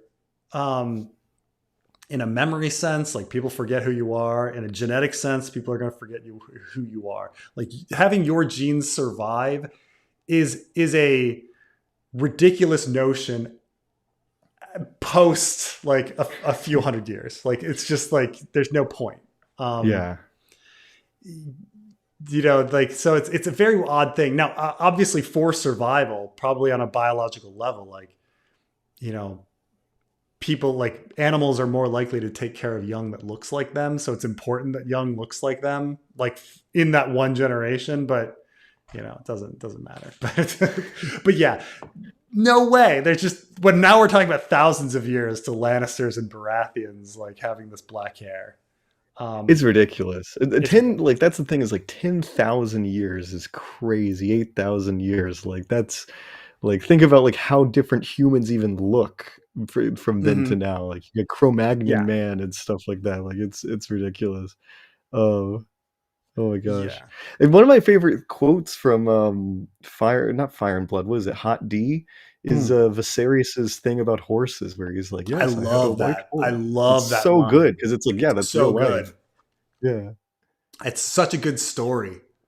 um where it's just like stuff, like crazy stuff happens, you know, in genetics, which is so fucking true. It's such a fucking true story. Um, but yeah, I love that. It's one of my favorite little stories that, mm, mm, mm, mm, mm, mm. Um, how much do you think the deaths of George R. R. Martin's friends, Gardner Dozios and Howard Waldrop, his two oldest friends in sci-fi, affect his progress? I mean, I think it slows him down marginally. I mean, I think like yeah, like you know, when those people die, it might stop him for 2 weeks, but that's not the thing stopping him. like you know, even if you said like, oh, that stops him for a month, like, well, guys, it's been 14 years. Um, that's we're now talking about what 180 months or so. It's been like Ooh. a lot of months. Like, you know, you could I could chalk up like being generous. Let's say he was really depressed and that set him back like 2 months. Like we're talking a lot of months. Like it's a lot of months at this point. No, I think the things that are setting him back are the fact that he's busy with other projects. I think he has some personal issues that he's going to be dealing with. And I think that the project it's really really hard. Like having now like had the Winds of Winter project, like it's really really hard. It's a really really hard book to put together. And I don't think I think he's probably overwhelmed. You start forgetting who these characters are. And like the fact that like me and a team of super fans make mistakes and afterwards like people catch our mistakes. I'm like, ah, fuck. Like, you know, like George is one guy, you know, he's one guy. Yeah. He's got his wiki and he's got his notes, but like, you know, but I mean, yeah, no doubt those things set him back, but I don't think they set him back much. Now, the Howard Waldrop movies, you know, those might set him back too, but like how much time does he put in as a producer on stuff? I don't know. Um, George R. R. Martin produced like 4 short films. Howard Waldrop 4 short films. Those slow him down, but they're not the big things that are slowing him down. You know. Yeah, I'm more of a believer that it seems like it's really hard. Like just Just, watching you guys, this is harder than I thought it was. Keeping track of everything, oh yeah, making it absolutely. sound good. Yeah. Um. When did Varys and Littlefinger figure out the incest? There's another good question. Mhm. But I would say that Varys and Littlefinger have spies, and so Varys has little birds in the walls, and he's been in the walls for years. So I imagine that Varys has known about the incest ever since Jamie and Cersei came to King's Landing. Like I think he's known about it for 15 years. Um, I think he's probably observed it. I think he's probably observed them having sex countless times. Varys, Littlefinger, he probably has bribed. Maybe he found one of Varys's little birds or something, and bribed someone and figured it out. Um, I feel is like my more people should know. They've been having sex for 15 years in a very busy right. castle. I mean, it's There's got to be weird that the people walking people, in. the people that we know knew. Like we essentially have 4 characters that we are positive knew. Tyrion, who knew because it's his siblings and he can fucking figure it out. And then we have Pycelle. That's how Pycelle found out is a little more interesting. I don't know, Mm. but Pycelle, Littlefinger, and Varys. Like we had 4 characters who like knew for years and years and years. And apparently Stannis, Renly, and Barristan were idiot, and Robert were idiots and just didn't figure it Well, out.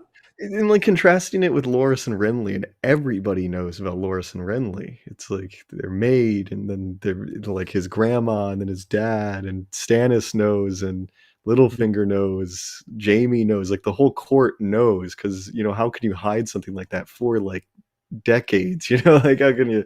It's just like the amount of hiding that takes. I don't know. It's a little much. Yeah, can you hide something like that forever? Like, is that a realistic thing?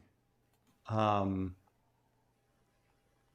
People in the comments, have you ever had the situation where you were committing incest for 10 years? Were you able to hide it? How many people knew? That's I've been having incest for 15 years and no one knew. Um, hey Preston, hope you've had a great week. I'll be in Chicago tomorrow for the first time. I want to try Chicago's pizza. Any recommendations on where to go? Thanks for all the incredible content. Um, well, other shit. My favorite pizza in Chicago is Giordano's. Giordano's is the one I would go to. They have several throughout the city. A lot of people like the history of it, and they want to go to pizzeria Uno's or Duos. I don't think they're as good. I think Giordano's pizza. There's a lot of different ones in the city, Capri and things like that. But for me, it's Giordano's. They have, in my opinion, the best Chicago style pizza. I was in Chicago in May and I had my first Chicago style pizza, Giordano's. Oh, you did Very good. Oh, Giordano's. Chicago pizza. Yeah, it was and I was like, I was like eating nothing because I was trying to save on money, and I met my dad in Chicago together, and he was paying for pizza, so like I didn't have to worry about it. So I like just like pigged out, and it was like the best thing I ever had. I was like so happy. It was really good. Under like And here's the and for the real difference. Let's see if oh my god, what's going on here? Okay. Um It's really good. It really hit the spot for me. It was like the best meal I had on that whole road trip. Now Giordano's apparently like ships pizzas across the country now. Oh my So gosh. so the big thing is that like different places the crust is going to be a little different. So like Giordano's, the crust is more like a flaky pie crust, like a dessert pie crust. While other places it's going to have a little more of that. I want to say Pizza Hutish, like pan, bubbly, oily, like pizza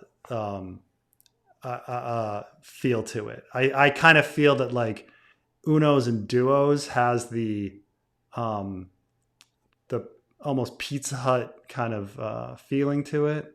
Let me check something here. Did I my okay? I think we're doing okay. I'm just looking at I'm like my computer keeps running slow on my end, but that's my I'd say you can't go wrong with Giordano's, but man, it's fucking good. I mean, for people, oh my god, my computer is so slow here. I don't know what's going on with me. Maybe it's because I've opened a animated Giordano's thing here. But for people like George R. R. Martin who are like, oh, Chicago style pizza is an abomination. Like, just what? It's just like it's incredible. Just It's eat it. incredible. It's good. Yeah, like It's people that just say like that haven't tried it, in my opinion, it's really good. right, like you know, I just also don't understand like the point of the purity aspect to it. Now, granted, don't get me wrong, like I understand that like regional pizza is a completely modern invention and that Chicago style pizza doesn't go back further than like 1970. Like they invented it as a thing to like try to bring tourists to Chicago to be like this is Chicago style pizza. Oh my And gosh. oh yeah, the same with California and whatever New Haven style. It's like All invented tiramisu. shit like to It's to all like invented try in to like bring the in tourists. 60s. Yeah.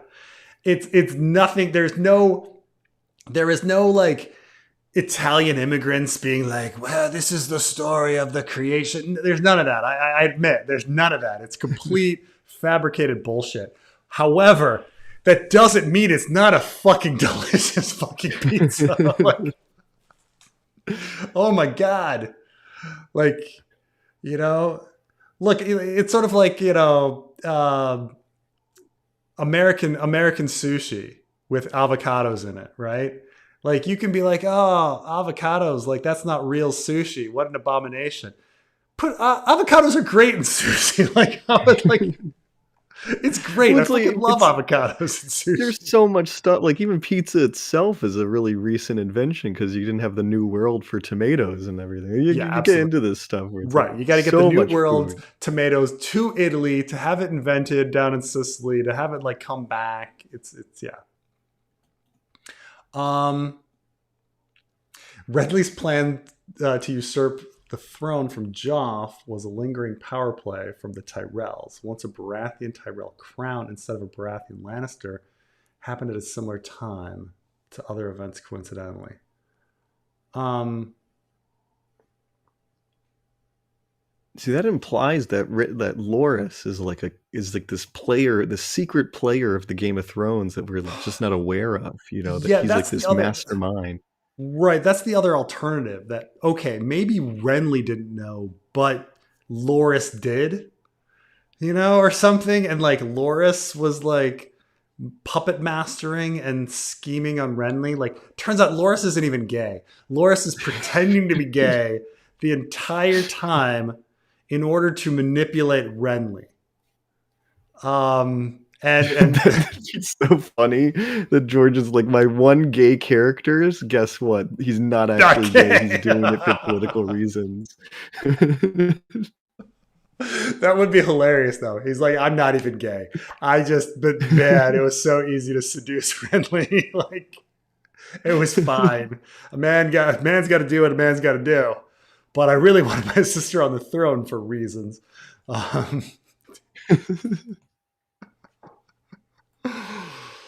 um, yeah, I mean, because they do say that it's ambiguous how much the Knight of Flowers is in on things. Because he says that he definitely sends the letter requesting that Margaery come to court, but we don't know if that is Renly's doing. Renly seems to say, I was trying to make her Robert's wife. Like, I was doing that. He doesn't say like we were trying to do it. So I don't know, but yeah, it's a lot of coincidence. I love the idea that that speech he gave Jamie in like the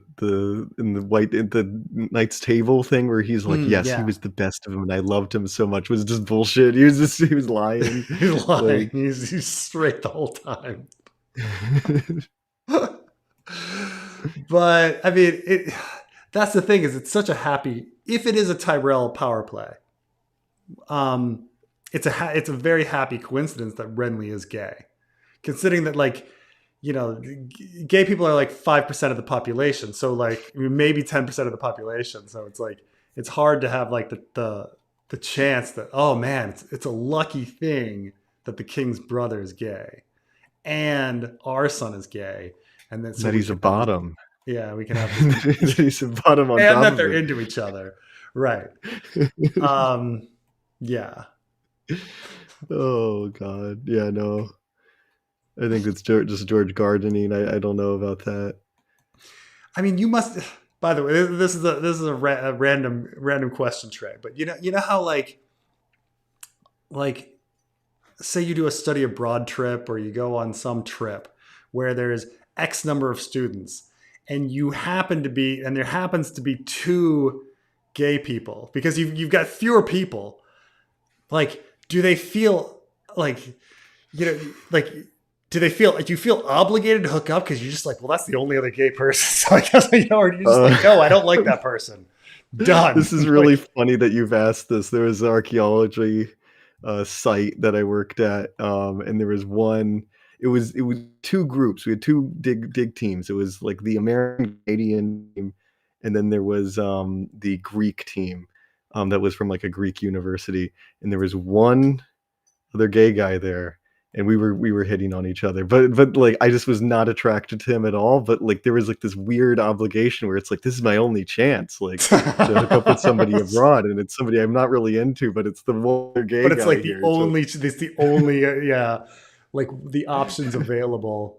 oh So god, when I did work in Baghdad and Afghanistan, we would talk about there's a lot of talk about Baghdad beautiful, because the people that work in Iraq and Afghanistan, it was usually a 90% male and then 10% female. And so like all of a sudden somebody that's not attractive becomes very attractive because there's yes, just no other women around. And it's really weird when you're in like a very all male environment, because then the men become hypersexualized because you're just around bros. All you're doing is talking about sex. And so now the 10% women are all objectified because of the 90% male kind of element. And so it's because it's a really weird environment to be in a very all male environment, and how like very sexualized it becomes. When an environment's 50-50, you don't talk about sex. But like when it's like 90% men, it's like all they're talking about is sex. yeah, But something happened where very average looking women would become beautiful, very attractive women, and because there was just nothing else around. So like everybody adjusts their expectations to what's available. I guess it's like if you're starving and the only thing open is Taco Bell. Taco Bell is like fucking delicious, right? that's true because that's right. When it's late, only Taco Bell's open, so you're like, oh, that's some good stuff now. Even though you're like, ugh, when it's the daytime. It's funny. It's funny that you brought that up, and I'm like, know exactly what you're talking about, like, like with your question. So that's the thing, is maybe, you know, the problem is that other characters think that Renly and Loras are objectively beautiful. And so like Right, them getting, like, it's not just that they're the only two gay characters, they're the only two like beautiful, both beautiful gay characters. right. Like it's not like one of them could have been ugly. One of them could have been a dwarf. Like Because we kind of have that with John Con and some people think like John Con and Miles Toyne were a thing where he's like the way he oh. smiled at me, but he's ugly as hell. So I'm like, oh, that's great that they're these kind of ugly gay guys, like I don't know. George has this very like for the most. I think like I you read his gay characters like, okay, how does George write gay characters? And like all we got kind of is Loras and Renly.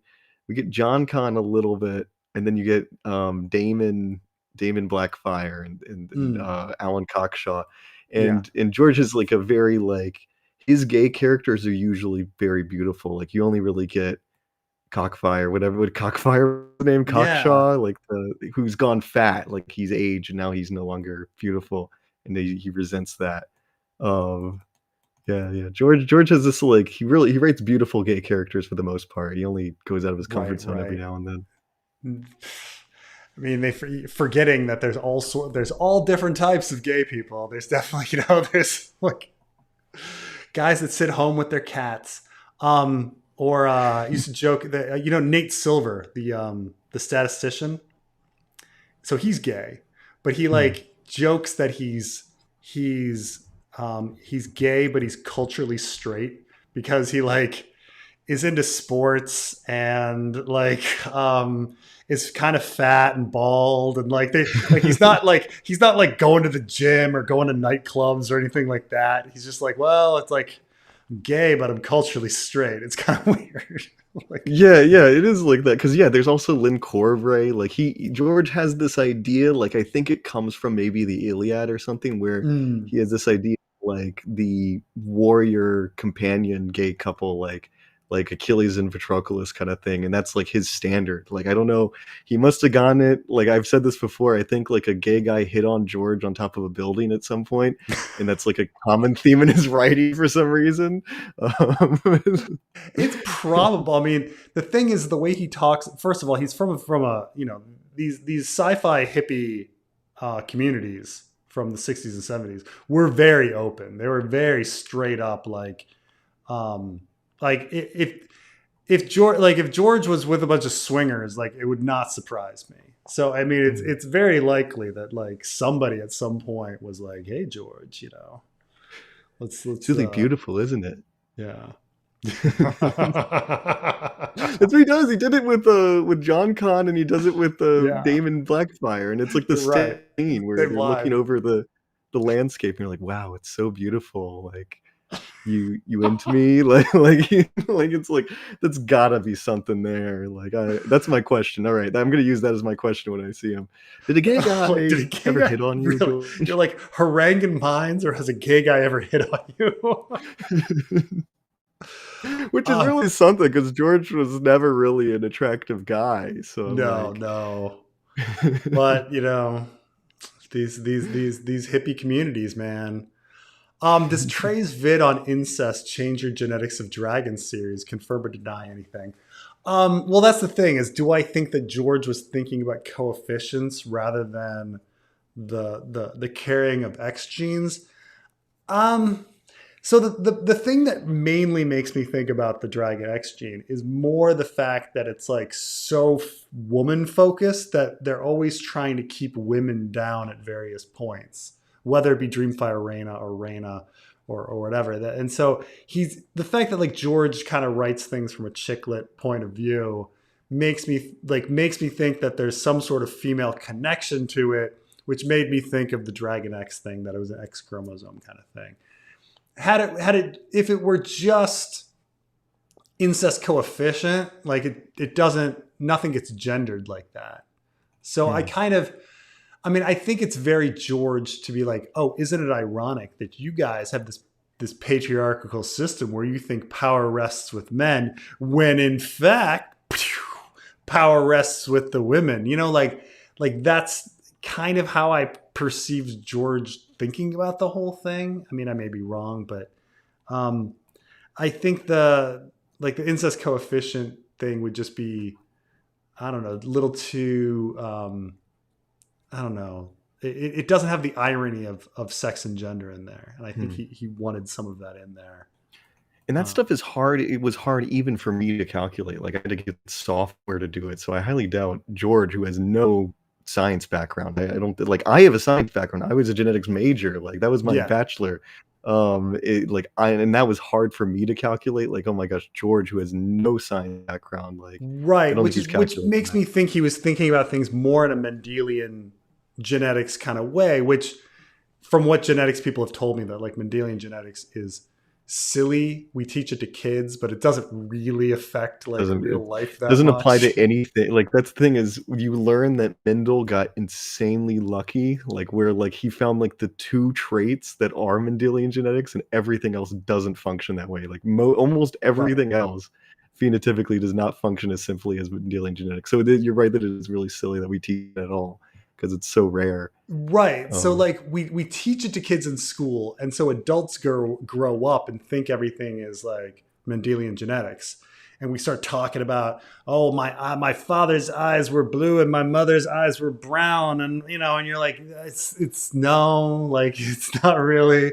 But like we're all taught that, and it's not that it's wrong, but it's just that it's a minor part of the larger scheme, right? Um, yeah. yeah.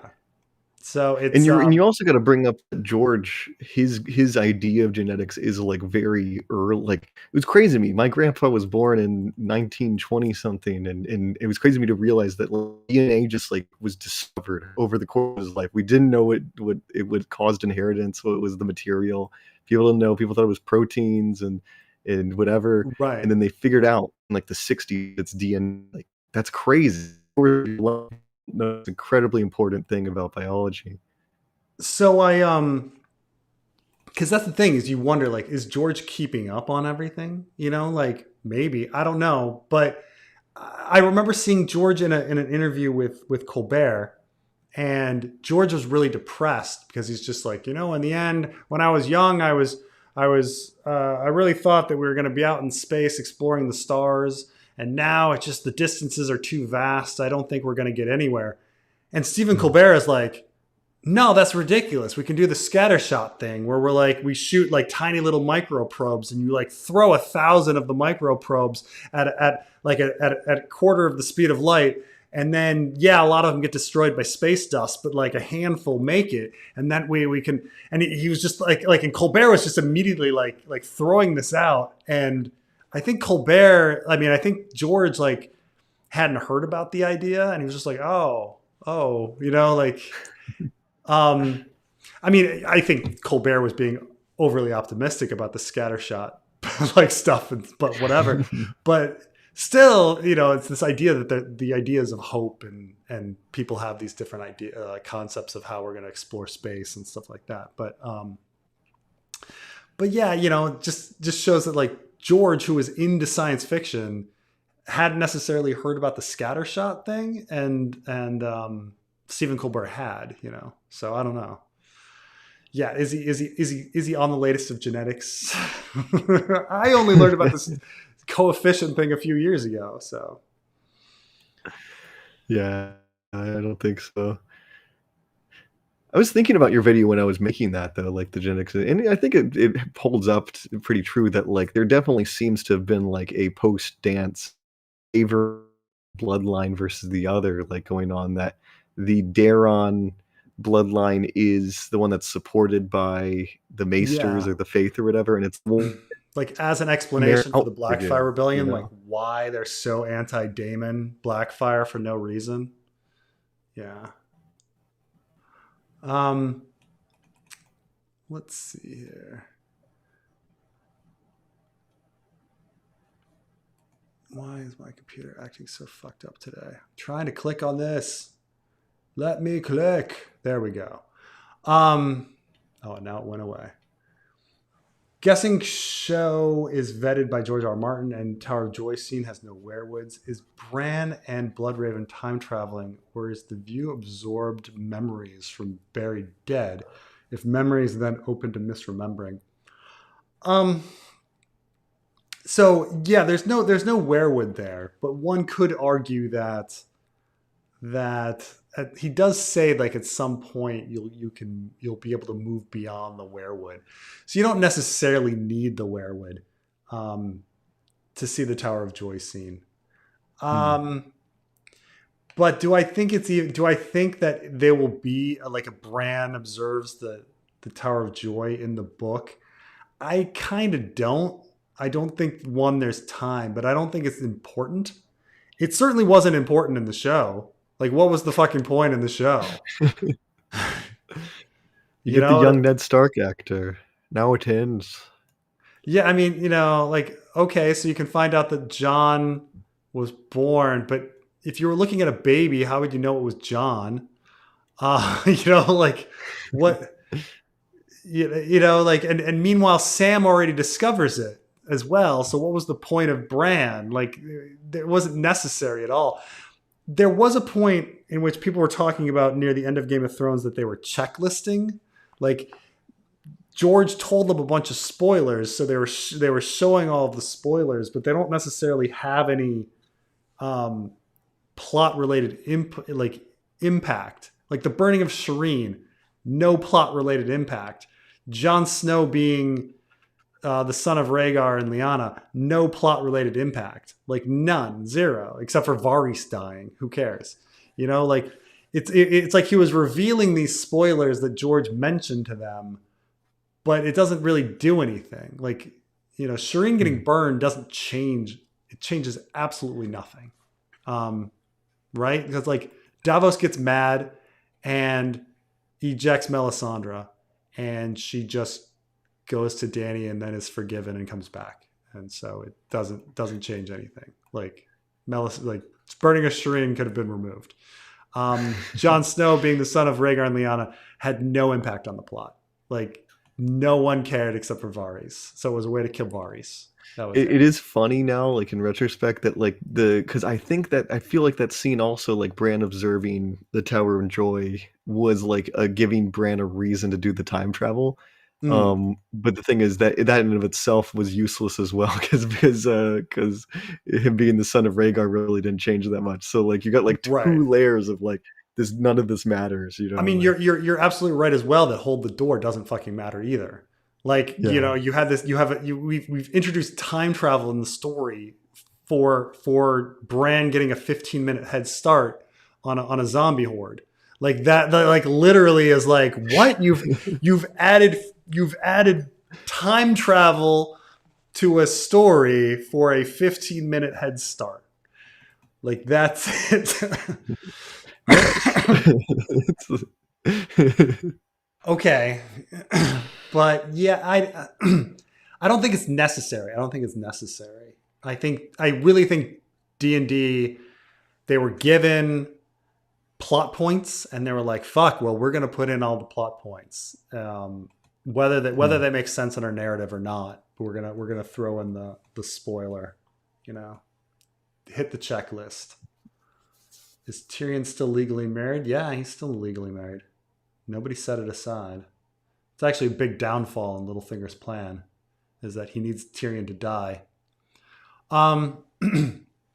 Nerys also asks Aegon the Fourth for divorce, but he allegedly says no, when apparently he could have if he wanted. Is Nerys stupid or was George inconsistent?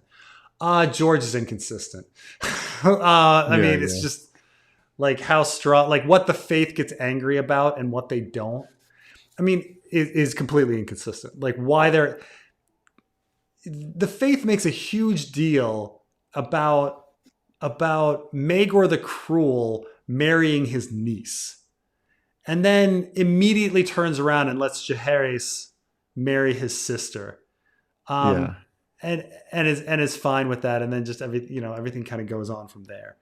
It's and he tries to like change things with like the doctrine of exceptionalism and things like that, and it's just like you're trying to cover for yourself, George. Like there's no consistency in what the Faith of the Seven does, which is the entire reason the Dragon X gene like theory came, where you're like, oh my god, how can we explain logically completely inconsistent action?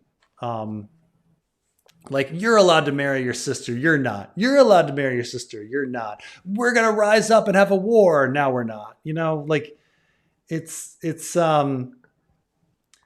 so no, I think it's George inconsistency, especially the divorce thing.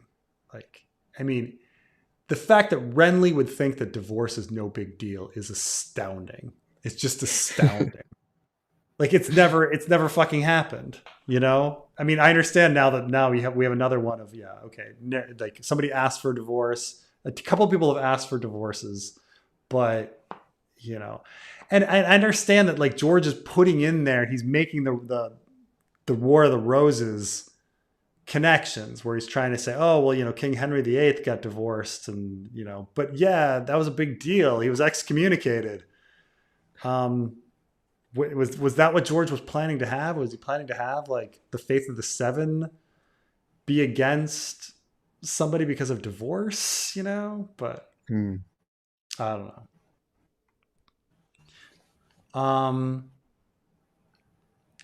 Check out the specific houses of Dany and Jon. R plus equals J. They're only Valyrian, Velaryon, Lyse. Then first Arryn, Blackwood, Dane, Stark. Genetic plan. Yeah, I mean, the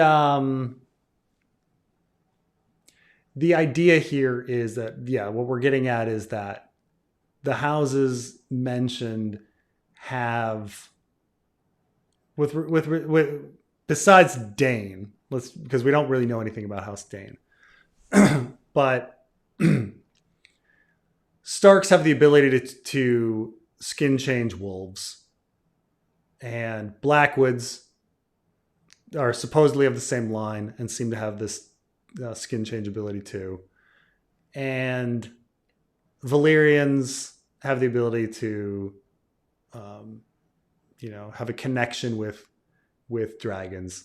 So the idea is that perhaps there's just a general telepathic gene, a strong telepathic gene that allows you to have a telepathic connection with animals.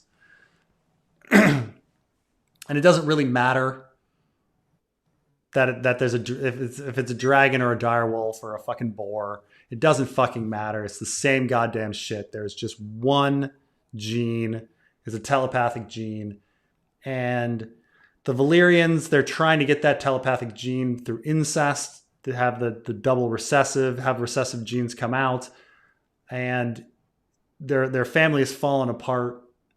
So the only thing is, oh, we found this very distant genetic line that has it too. We can marry and get that genetic and get that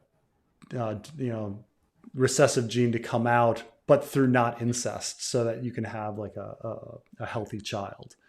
Like that, yeah, that kind of seems like what George was doing here.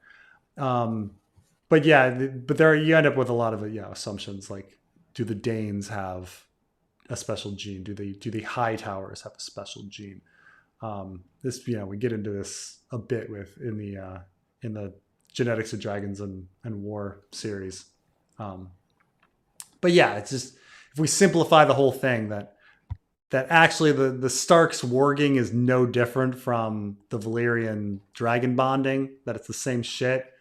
Everything kind of does fall into place, and then Rhaegar's just like, oh shit, I can fucking marry this Lyanna woman and have the product be a dragon rider. Neat, that kind of stuff.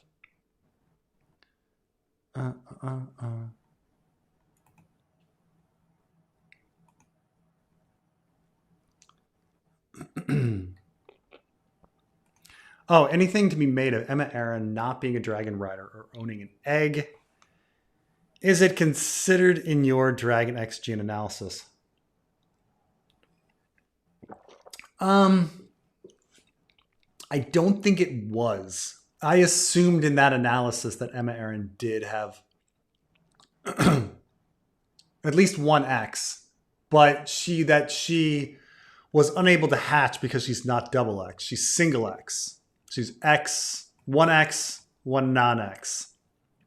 And Viserys is XY, so the two X's produce Rhaenyra, double X. So yeah, Emma Arryn, because she grows up in the Vale, even if she's given an egg, it won't be able to hatch because she doesn't have any hatchers around. She's nowhere near Rhaenys, the queen who never was, who might have been a dragon hatcher. But so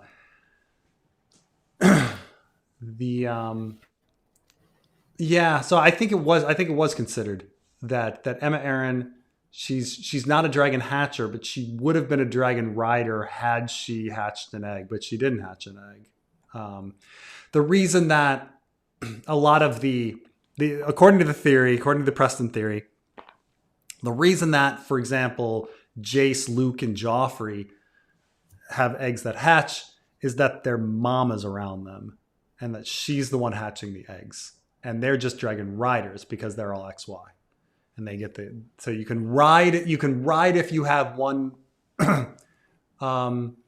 X, and you can hatch if you have two is the idea. And so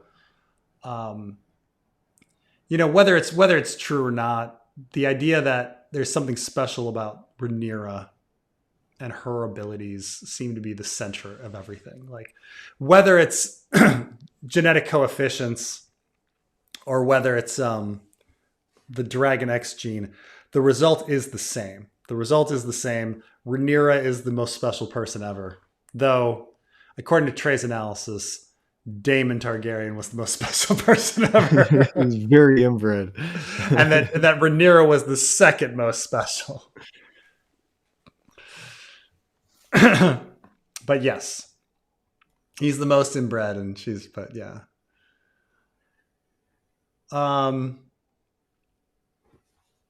But yeah, it's one of those videos I meant to do for years and I haven't, like the science of the hatching, because you got to figure out like where the eggs are and what the element is. Like, does the location matter, or is it having a hatching woman around that's important?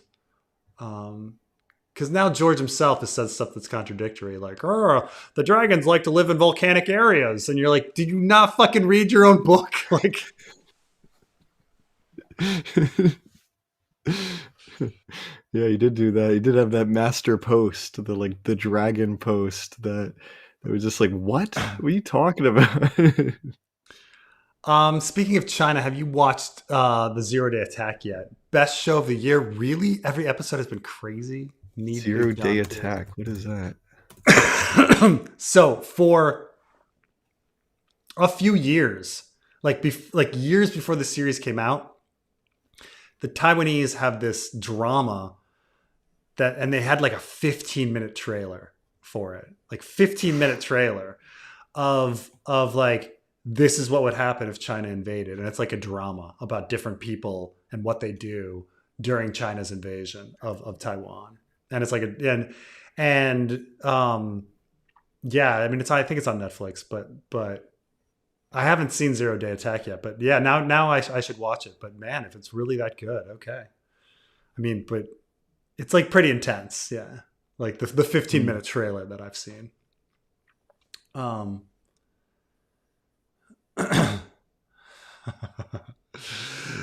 Preston, terrible takes today. Marcus Aurelius, forgettable. Constantine, Julian. I mean, you know, yeah. Compared to like how memorable the Julio Claudians were, like you got fucking Augustus, you got Tiberius, you got Caligula, you got Claudius, and you got Nero. Like you got, Heavy and then you had hitters right Julius there. before that. You got 6 bros in a row that like everyone kind of knows about, and then you fall into Galba. Like Oh who's God, I should ever know this because there's next? the gap. Then there's the gap between the like Marcus Aurelius, Hadrian, Yeah. Trajan, which were really the seven Right, good you know, I emperors understand or people. whatever. People love the Trajan. Like this is the furthest extent of the Roman Empire, as if borders existed back then. I fucking love those maps. You know, like as if Yeah, like you're right. as if You're they right. as if they had like a border patrol. These are the borders of the Roman Empire, and that's how it fucking worked. You know, like You can't go. Constantine was a very impactful empire because Constantine he is very legalized obviously Christianity. Constantine. I mean, people talk about Justinian and things like that, but like, um, but the fact that it's just like 6 guys in a row where they're just so famous and important, you know. Yeah. This is true. Yeah, you're right. Like that's the thing is if you try to get anybody to remember, you're gonna kind of Mafra. forgettable afterwards and before. Mm, mm, mm, Okay, making it down, making it down. Didn't Stannis tell Renly when he and Jon Arryn found out? Renly didn't support him, so he took off to Dragonstone. Renly only then worked on Margaery plot with that info, staying in King's Landing until Robert died. No, I mean, Didn't no. happen. Like the it's very clear that like Renly at least is pretending that he's fine, that he found out through the letter, and that Stannis did not tell anyone except for Jon Arryn, and then fled. And so, according to Renly, he's at least pretending. I mean, maybe he's pretending, but it'd be weird to be like, Stannis told me, and then be like, I found out when I read this letter. It's like, bro, I told you. Like, like that would have happened. So, it's a really big mystery, like that Renly was doing all this shit with not supposedly not knowing anything. But no, Renly just didn't support him. Period. Like Renly was like, "Hey, Stannis is a usurper. I'm a usurper too, and nobody likes my brother." But I mean, there's a what if situation. Like, had Renly known, would he have had the balls to be a usurper if he hadn't believed that Stannis was a usurper? That's a question. Like him believing that Stannis is a usurper and therefore wanting to be his own usurper, like makes some sort of sense. Like, um, uh, but but he certainly acts with Stannis as if he found out from the letter.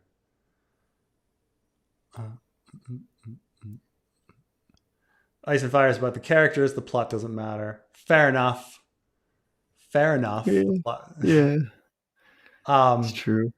but You know, like we how we much could. would people notice this stuff if the story hadn't if the story had been finished? You know, how would people pick it apart just like this? Don't know. Don't think so. Yeah, I mean, we can take George to task about characters too, though. I mean, Strong Belwas being completely different, like in Hey, a you Clash got of the Kings brain as he is damage. You later got the on. brain damage from the pot, That's the right. metal pan. The plate that he smashes on his head. Some characters are just complete. Marcella being completely different Oh yeah. character. There's some definitely just like you're now something else. Um, uh, do I know how the story is going to end? I don't know. I have a rough idea of where I want everyone to be, which is Harrenhal. And I kind of I have a very good idea on how I'm getting everybody to Harrenhal, but um, that's about it. Thank you, Watchers on the Wall. Hi Trey, curious how you're how do you how curious how fulfilling do you find archaeology? Lawyer Mm. here who is seriously considering archaeology but chose law as I needed money and family did not assist in college at all. That's fair. That's fair. The thing is, I've never done archaeology like as a job. I've only done it for field schools and stuff.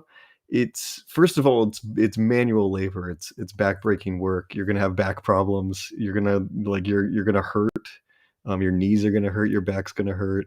You're gonna be exhausted, and you're gonna be in the field if you're gonna be doing field work. Like a lot of people I know that do archaeology as a job working for the government with like a cultural resource management or something. They travel a lot. They're away from home. So it's going to be hard for those reasons, you know, like it is very fulfilling to when you're excavating something on a field school. I don't know how fulfilling like the actual, you know, working for the government job is. And I know that the pay's kind of bad too. Like there's really only two options for archaeology. You either work for the government or you become an academic. And academic, it's a long process to get like tenure and become a professor and stuff. And then government, I know the pay, like both options, the pay is not going to be good. You're going to be worked very, very hard. It's a very kind of like passion. You have to have the passion for it. So, yeah, yeah. If you like, I'd try a field school, see how it goes. Like, you don't need to have a degree or anything to do a field school. So yeah, maybe do it. It might be fun. It's very cool. Like when you excavate something, it's the most unique feeling in the world. Where like I don't know, Preston, you were talking about like when you saw like the Peruvian mummies, or, Mhm. like it's like that where you're just like, wow, like this thing they just took out of the ground and that ancient is in my hand. That's crazy. So Yeah. yeah, So my brother-in-law is an archaeologist. He's an academic, but and so I mean, he seems quite fulfilled with it. He does talk about that there are um, in the field, specifically archaeology. He does say that there are like regular kids that go into it, that go in to get PhDs, and they have to find grants and they have to get funding and all that kind of stuff.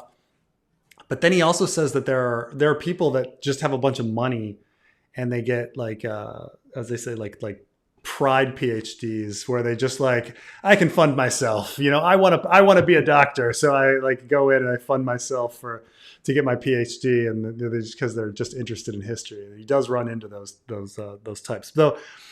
In a fulfilling sense, like he loves archaeology. He loves going to the field. He fucking loves talking about it. He hates academia.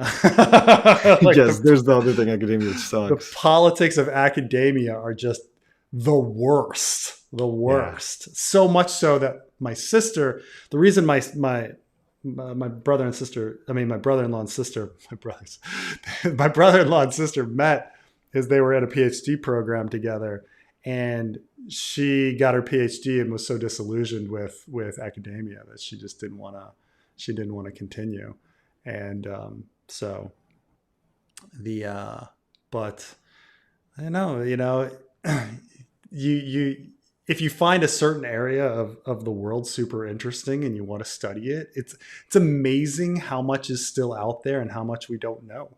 You know, there's so much out there. Like some people are like, we must have dug it up already. Must have dug it all up already. And it's like, no, like, no, nothing. We are not close to having dug up stuff like everything. Like there are regions of the world that have not been touched. Central Asia has essentially never had like a modern archaeologist like dig shit up. Afghanistan has never really had a modern archaeologist dig stuff up. Like stuff hasn't, but of course, and probably won't for a while. And that's like one of the most important places in the world to dig up is Afghanistan, and we haven't. Like all this stuff in Iraq that hasn't been dug up. You know, my brother-in-law mainly deals with Jordan, but he's digging up stuff all the time, and you know, very interesting stuff that like reshapes how people can see history. But it's amazing to think that like when was King Tut's tomb found? Like the 20s, 1920 something. Yeah, it's like a little over 100 years, maybe less. Oh yeah, it's great. Like because where I did one of my field schools is like the royal tomb complex of like the Alexander the Great's family, and they have like they were talking about just how many tombs they're waiting to like they still have to excavate there in like a really really crucially important site. Like this is a major site that's really important, and they're like it's going to take decades for us to excavate all the tombs here. And they very well might not excavate them all because like you need certain mummies, so certain money, so like it's going to take a long time. So you're right that there's like so much stuff still to be excavated, even in a country like a country like Greece, where you think that country's been picked over so much. Yeah, it's crazy. Oh my gosh, right? Because also you got to remember how little money people have, and like how long and painstaking the process is to like dig everything up. Even when you go to major tourist sites that like people visit, like Jerash in Jordan, or like they haven't dug everything up. Like they dug up like the main stuff, and that's like for people to see. And they're like, that's some other stuff. Maybe we'll get to that later. It's not important. It's like, you know, the peasants' homes. It's just like, well, is it worth it? Like, you know, like they haven't even gotten to it. Every time they do construction in Jerusalem, they find something, and then you have to halt construction. It's just like it's so impossible to build anything in Jerusalem. I had a friend who was closeted trans for 3 years, and I didn't realize it till they came out to me. Very good friends to this day. Yeah, you know, the sort of thing happens. Of course, when I hear closeted trans, I mean, that's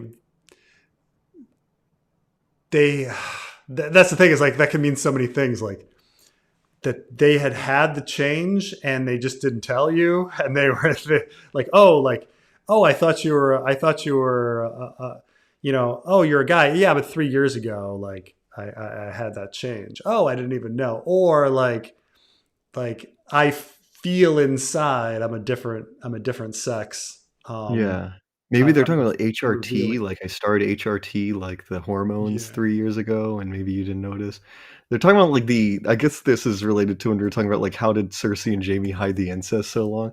It's a little different that involves one person, you know, like that's one person what you like, I don't know, it's a secret life, you know, versus where Cersei and Jaime are meeting up in locations and stuff inside a busy, like, okay, you can be living in an apartment by yourself or with a roommate or something like that, versus Jaime and Cersei are in a castle where there's hundreds of people, right? Hundreds, thousands, I don't know how many people live in the Red Keep.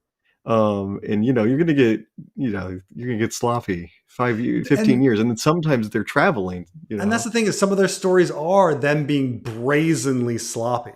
Like Cersei and Jaime revealing that they like are fucking when like Robert's in the room, you know, like, oh, he's passed out drunk. Well, let's fuck. Like, you're like, that is in fucking somebody else's castle in Derry, right? They're in Derry, like anything could happen. Like, you have no idea what servant is going to open a door, what guard is going to suddenly like come in, like if Robert's gonna wake up. Like, it's incredibly reckless, like the things they do. And it's like they were being that reckless for 15 years, like, or were they careful before and now they're just only recently reckless, you know? Um, I mean, like, you know, Cersei, for example, has sex the morning of her wedding day. Like, the wedding day is when people are around you the most, getting you all prepared and ready, right? Right. You were Bathing you and busy? stuff like that. And, you know, so, Yeah, like, yeah. you know, some servant could like just be bathing her and being like, huh, looks like she has a little chafing, you know, like, it could have been anything, you know, like, but I don't know. Really, a lot of recklessness. But yeah, I think, yeah, this is in the sense of like, what can people hide for so long? I mean, the story is, of course, like supposed to be a story of extremes. Um, like, I was rereading the um, the Crescent prologue, and the in the Crescent prologue, they make Crescent wear Patchface's fool helmet. Hmm. He like has to take it off and put it on, and it like humiliates Crescent. And it's like, would realistically Stannis, who was raised by Crescent, and Crescent was like a father to him, would Stannis have been like allowed such a humiliation of Crescent? Um, you know, is that realistic? Well, probably not. But everything in the story is extreme, right? Is it realistic that Varys has a double life as Rugen the jailer and is sneaking down there to do a full-time fucking job as someone Getting no else? sleep. He gets no Right. sleep. Like, He's just like no. Sneaking around in the walls at the same time. No, no. But yeah. everything in the story is extreme. Yeah, it's all I never realized that. Yeah, I always thought that was weird about Stannis like humiliating Crescent because Stannis is not like a humorous guy either. Like he's a very stern guy that doesn't take joy in anything. So it's weird that he would allow any jokes, like stop that. Like because I Right. think of like when his like wife is like, what is Selyse doing? Like she's like, we need to sacrifice the boy or whatever, and she like goes over to Stannis and like touches him. He's like, get off of me. Like I don't know. That's what I think of Stannis. Like any amount of like stuff he just doesn't like. Yeah, it Yeah. is kind of out of character. Yo, Yeah. Preston, how do you stream live, face doc, and everything? But you're a public servant, doesn't work care. I have things approved. I don't talk about my work. Um, I'm currently, I'm currently not working, but when I go back and do work, like, I'm not talking about it. Like, you guys don't know what my projects are. Like, yeah, that's the thing, is if I talked about work, like, that could be a problem, but I don't talk about work. um, that's how it works. um, people vaguely know what I do for a living, but I've never, with all the questions that people have asked me, like, I've never talked about like what I do day to day, which is why everybody else makes these jokes like, oh, Preston is overthrowing countries and shit. Like, no. um, you know. But strangely enough, it hasn't um, hasn't been a problem too much. Like, no one's tried to stalk me. Been vague enough about like where exactly I live. No one's. I'm small enough that people don't really wanna find me. You know, so it's been okay. It's been okay. I mean, Trey, how do you survive? Aren't people stalking you? That's the thing is you're not famous enough or controversial enough for people to care, like Yeah, those are kind of how the much are two people going to things care together, about? right? Like, you have to be Yeah, both famous and controversial, like, right. for someone to like seek you out. Um, yeah, I'm very surprised sometimes what celebrities walk around with no protection at all, and what celebrities walk around with protection and things like that when I spot them in cities and whatever. Um, Hmm. all sorts of people that I like. I once just like I once was at the National Geographic museum in DC, years ago, and I remember just Newt Gingrich walks in and like goes into the gift shop to like buy something in the gift shop by himself, and you're like, oh, there's the former Speaker of the House, like just walking in here, or like, but then I remember like later I saw like Wesley Clark, he had run for president a year before, but like he was walking around with like an entourage of people, and I'm like, why does Wesley Clark need an entourage of people? I don't like, he had like protection. I was like, no one cares. Like, no one cares. Like, why would you need that? Like, so I never understand like who has how much protection and what. Yeah. I'm surprised, I'm sometimes surprised, Because I was at Dragon Con in Atlanta, and two people recognized me. Two people recognized me as like the YouTuber. Like, hey, you're the YouTuber, and those are like nice people. But that's like two out of, I don't know, thousands of people, and then like how many people like care? Like, so like you have to get that. How many people will even recognize you in a crowd Yeah. of your fans, and then how many of those fans hate you? Like like how many of Right. those, like it's a percentage of a percentage, and like, do they care in their free time? Like, I don't know. It's Yeah. weird. There's also this weird thing. So on the way back here, so I was flying from Newark to Santo Domingo, and I got on the plane, and in first class there was a woman that looked exactly like Serena Williams, in first class, and I was like, I sit down next to my wife. I was like, this woman look exactly like Serena Williams. Like, why would Serena Williams like? And then I just started thinking about it. I was like, on the one hand, she's in first class. On the other hand, Serena Williams is married to like the guy who invented Reddit and has like way too much money and would be like doing private jets or whatever. So I'm like doing the calculation, and I'm like, ah.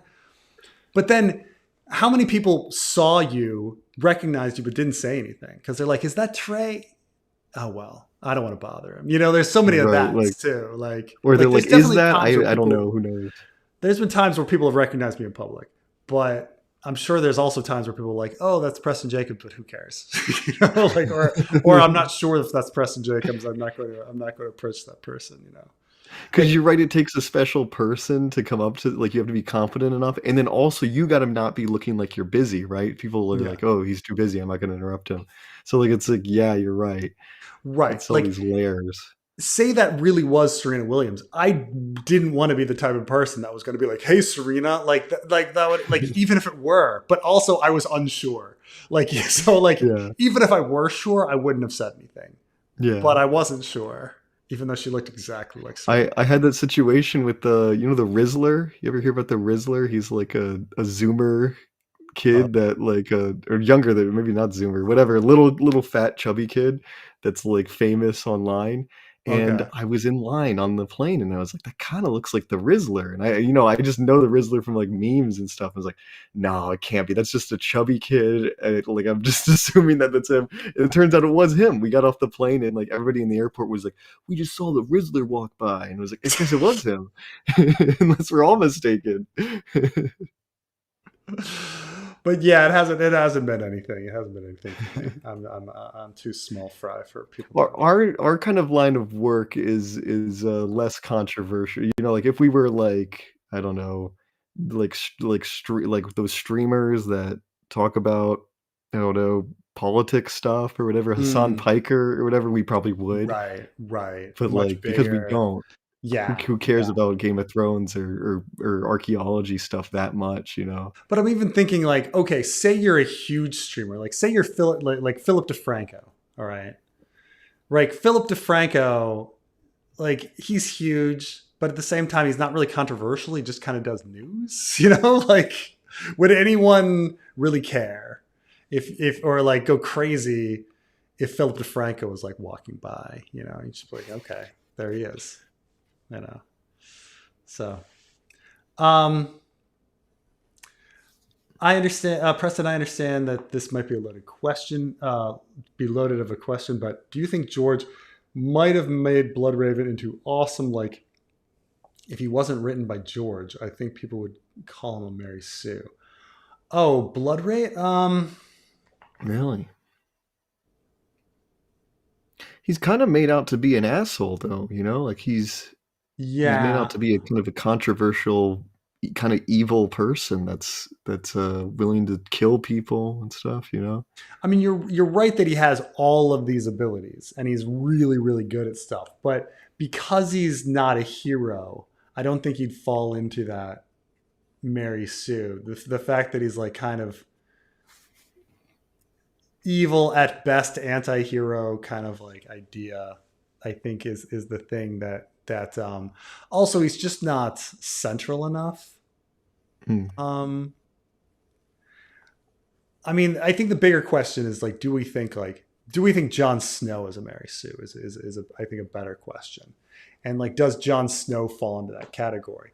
Um, like Jon Snow is really good at fighting, you know, and is just given a Valyrian sword, like, and is Yeah. Him instantly being good. given Yeah. Longclaw is ridiculous. Like Oh I yeah. don't know why.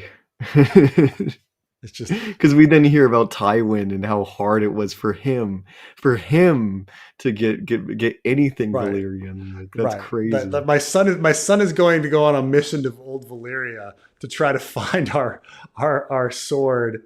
And but here you go, John. It's ridiculous. It's ridiculous. Oh gosh.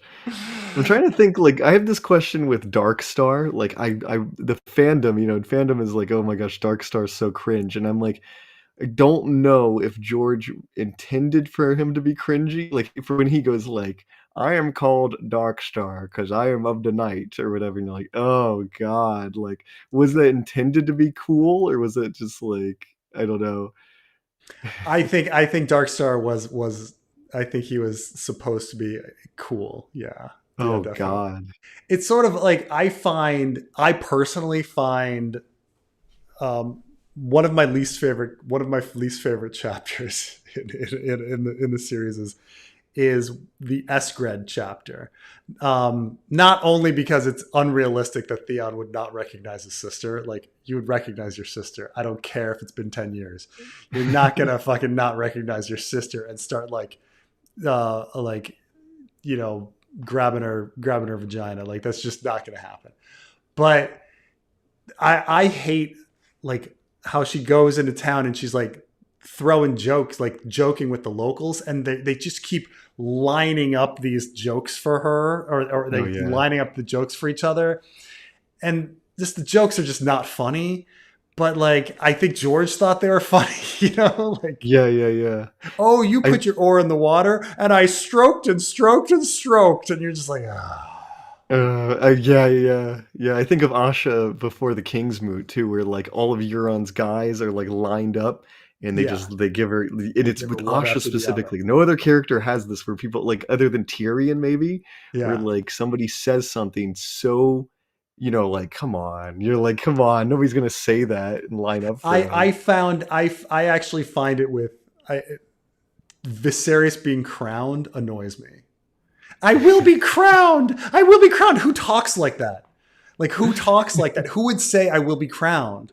You'd say like I'm gonna have my throne, or I'll have my crown, or like or I will have my kingship. I will have Yeah, my crown. Here's your crown. Like it's so set up. It's so fucking set up in like this weird yeah. way. Like he's saying an odd phrase just so he can be ironically crowned with gold. Um, it's silly to me. It's silly to me. Darkstar's really bad. I reread the Queenmaker chapter and oh my gosh, like all his lines are like he's like they called him Garen the Great, and it's like I would rather have a moniker of my own, which is Darkstar because I'm of the night, and he's like, and you're like, shut up, you're like, fuck off.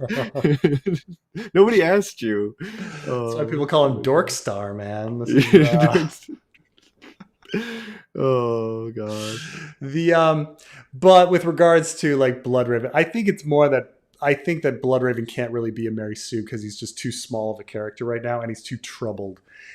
I think the better question is Jon Snow is like a Gary Sue, because he's, but I guess this idea is that because he goes through, even though his trials are unrelated to his abilities, like he goes through his, being called bastard all the time, therefore like it's hardship. What's strange is people like Rey from Star Wars, like she was going through hardship, but then people were like, but that hardship shouldn't have led to her being a master Jedi. And you're like, well, that's true. But, Jon is a master cunnilingus guy, so I don't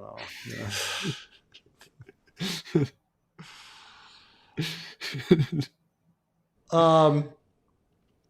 Is Planetos early Kimdis or late Kimdis? Well, we never go to Kimdis. We don't know anything about Kimdis except for the joke here is the character from Dying of the Light comes from a planet called Kimdis, and he's like this Littlefinger character who is pretty pathetic and also extraordinarily lucky. Like his entire plan revolves around the why the fuck are you here? His entire plan revolves around the two protagonists not talking to each other, even though they're spending days together. But yeah, the philosophy, the Kimdisi philosophy is that the enemy of my enemy has my enemy has an enemy, and that you can trick your enemies into fighting each other to destroy them, and that is a way to non-violently resist. That the best way to non-violently resist is to convince your enemies to kill themselves. And I guess they would be early Kimdis because there's just active violence in Westeros and Planetos. No one is tricking anybody to pretend to be a pacifist. Okay, I mean, there's a question of whether the Nathi or something could be that, but or the Lazarene. The Lazarene, yeah, I think the Lazarene is probably the best example of that. Are we gonna get there was a whole thing about her sending Dario to get the Lazarene? Is that gonna come back at all? Comes back in the fanfic, man. It's coming back in the fanfic. Okay. Yeah. All right. Yeah. Fanfic. The Lazarene conquer Yunkai. That's gonna be in the next Sam chapter. It's gonna be. That's great. Yeah, but the main character is Lazarene in that chapter. Oh shoot, that's awesome. Yeah, I mean he's a slave. He's a slave in Volantis, but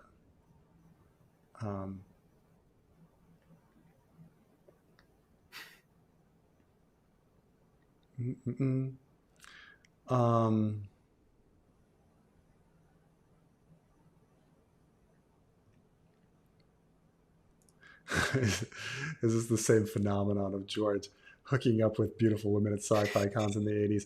You got to remember that George thinks everyone is beautiful. Okay, like I've heard him talk about women, and he'll be like, "Oh my gosh, that woman's amazing. She's a total fox," and it's like, she's like a 3, dude. Like, what are you talking about? We went on the old website and found babes.jpg 2 or something like that. Yeah, that's right. We were like, what? That's right. This was he's a horny guy who saw the beauty in everyone. And so for him to go to a sci-fi con and to be like willing and ready with like whoever, I'm sure he can. If you keep your spirits high and your standards low, you can always hook up. I think back then, I remember there was like a meme circulating around or whatever that people took a screenshot of George in the 70s or whatever, and they're like, "Oh, Jon Snow is a self-insert." And it's like, no, Jon Snow is like at least somewhat attractive and like athletic or whatever, George was never. I don't think there was ever a point in George's life. He's got a lot of self-inserts. He does, but they're crasser, Sam Tarley, and Quentin. Like, like those are his self inserts, which is the Craster one is really weird. But like, like Is tough a self insert? Like is Havlin tough? Like I think in some way, I mean, isn't every character like a self that's insert in a true. way? Yeah, yeah. But like, who you want to be. I think Tough is like his Tyrion. Like it's who he wants to be. Like Somebody educated and somebody is refined. so cool and educated and like, yeah, like tough. Yeah. How beholden to Lannister debt do you think Robert was? Doesn't seem to give a shit about the faith. Um, they mention it here and there as this like really important thing, but it's a Game of Thrones. I mean, this is also a book where like the Warden of the East was a really important title and stuff like that. you know, it's like at the time, it's like you're supposed to think this is like a really important thing. Um, but it's but again, George is really like George doesn't know very much about economics, but like being indebted to someone doesn't mean that they have power over you. This is the Mm, big problem. And because I think people think about their relationship to their bank, and people think about their like a person being indebted to a loan shark. And there's a big difference in those situations is that if you don't pay back the bank, the police will eventually come after you. So like they have the threat of force on their side. With a loan shark, he has the threat of force on his side. So there's that. So it's a different type of debt. While when you're talking about like Tywin versus Robert, the king, um, Also, what could Tywin conceivably do? His daughter is married to him, like right, what yeah, more power do you have than that? Um, right. So like this idea that like you are like if you're indebted to someone, that person can control you does not really apply. We all think about like our situations of debt. Like, yes, it's a big problem if you have a whole bunch of credit card debt. Well, actually, no, you can just default.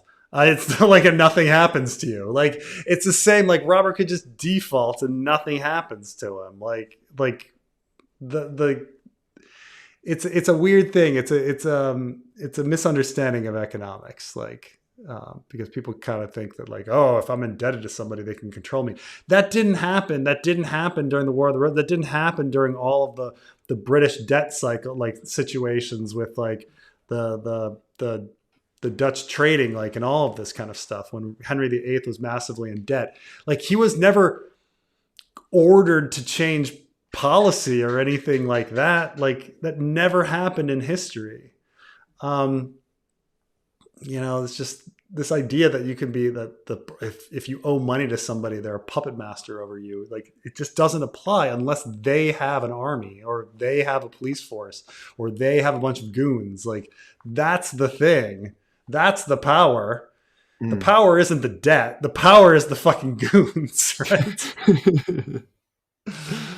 But yeah, so in a Game of Thrones, George R. R. Martin is definitely making it seem like that this is an issue, and Robert seems to think it's an issue, but it doesn't really matter. It's like Like the most I think it can do, at least realistically, was those guys like the Antlermen that rebel against Joffrey. Like, like the crown was indebted to them, and because Joffrey, like, I don't know, didn't wait, they thought that they would get their money back with Stannis, right? Like, so like yeah, I guess yeah, that yeah. makes a little bit of sense where they're like, this dynasty won't support me, so I'm gonna support the next one. But those were individual guys; they didn't really do that much.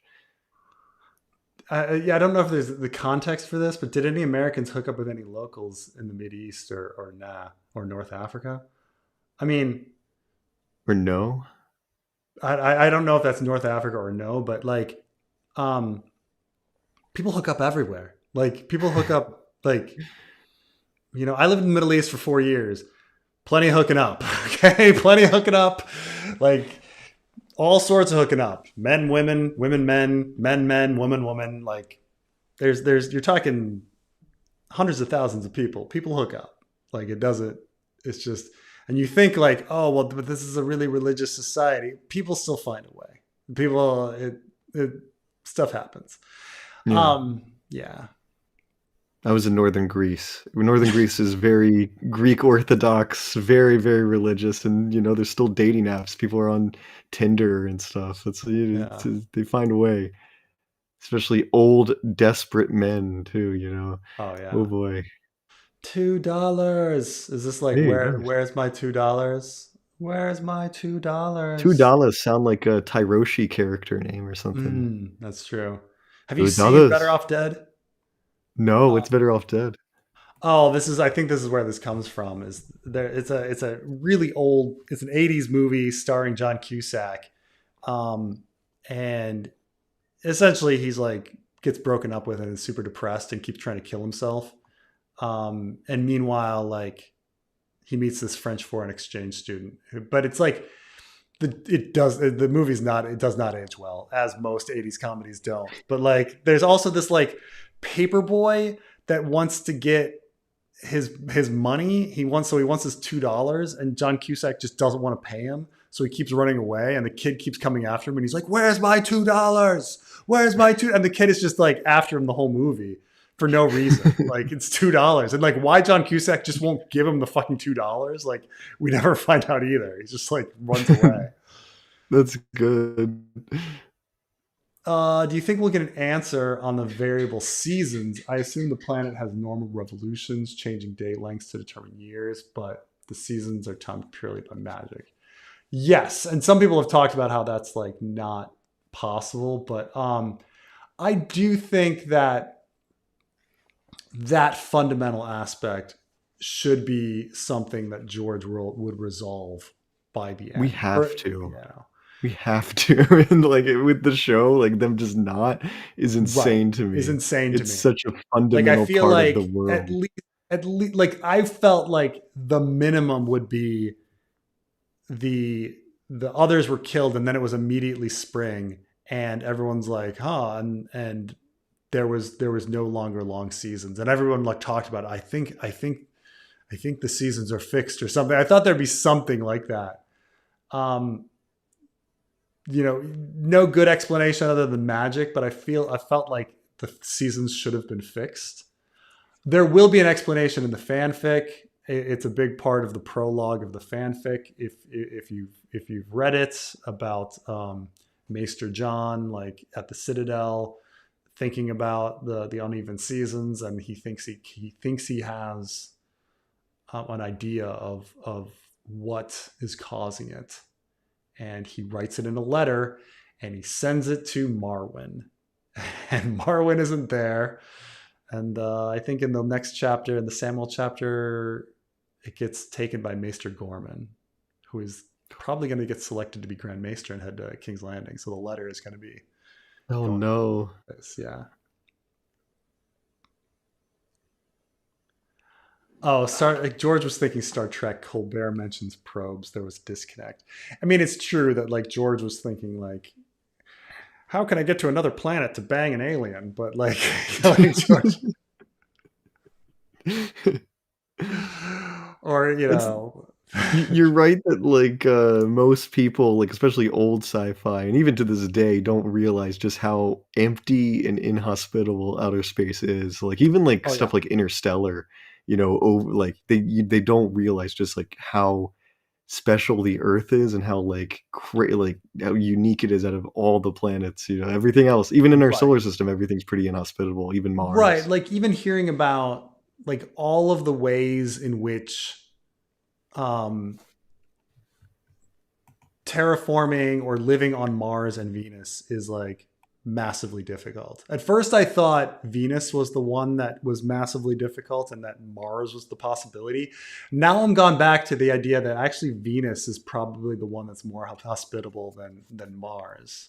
Mm. It's like you move to Mars, you got the rate. First of all, you got it's freezing. But you've got the gravity problem, and then you've got the radiation problem, right? Like there's nothing to protect you from radiation. Well, on the Earth, we've got this like special electromagnetic pulse and an atmosphere and all these things to stop like radiation from the sun and solar flares and shit like that. And they just don't have that on Mars. Plus, it's like a third of the size, so you're like all your bones are just gonna fall apart, and it's just a horrible, horrible life. Mars is just no, you can't go. But Venus, everyone's like, oh, Venus, how are you supposed to live on Venus? It's so fucking hot. Well, you don't. You don't have to live on Venus. You don't have to live on the surface. So the idea is, at some point, Venus is super hot on the surface, but it's freezing in space, right? But that means at some point, there is a Goldilocks temperature in the clouds of Earth-like temperature. There is a 74 degrees at some height in the Venetian atmosphere. And so the idea is that you could have blimp cities at this level, and that there would be enough atmosphere above the blimp cities to protect from the radiation. And that you could, that at least gravity-wise, temperature-wise, and radiation-wise, it's easier to live on Venus than it is on Mars. You just have to live in blimp cities. And then and constantly be in the air at that Goldilocks 73 degree like temperature. So at least we got Venus.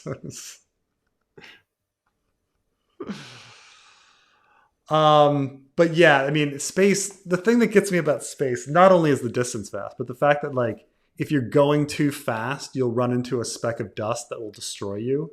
It's just like, oh God, like that's just horrible. Like now we can't even if we had the speeds, we would just get annihilated by like shooting ourselves like across the space. So, Nettles had X dragon genes. That's the big question, isn't it?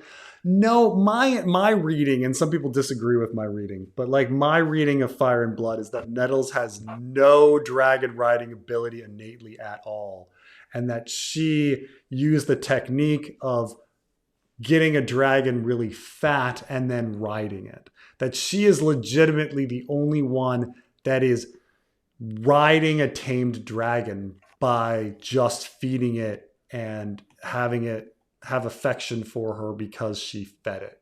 Like that's it. That she has no telepathic connection to the dragons at all, and that the only way she can get on is by feeding it a bunch of sheep, jumping on and learning how to ride, which is like super impressive. Like, but that's the idea, is that just Nettles is really incredible. And Nettles doesn't count. You know, some people are like, well, Nettles might still have Valyrian blood. She's supposedly a dragon seed. Be like, yeah, but I think it's more interesting is her technique, that she rides it without the dragon gene, is the idea. Tiberius and Claudius are overrated, or is it? I agree. Tiberius and Claudius, I do think, are overrated. I think Claudius, especially because here's the problem, is that most people haven't read history, but a lot of people have read I, Claudius. And I, Claudius has just so much wrong with it historically.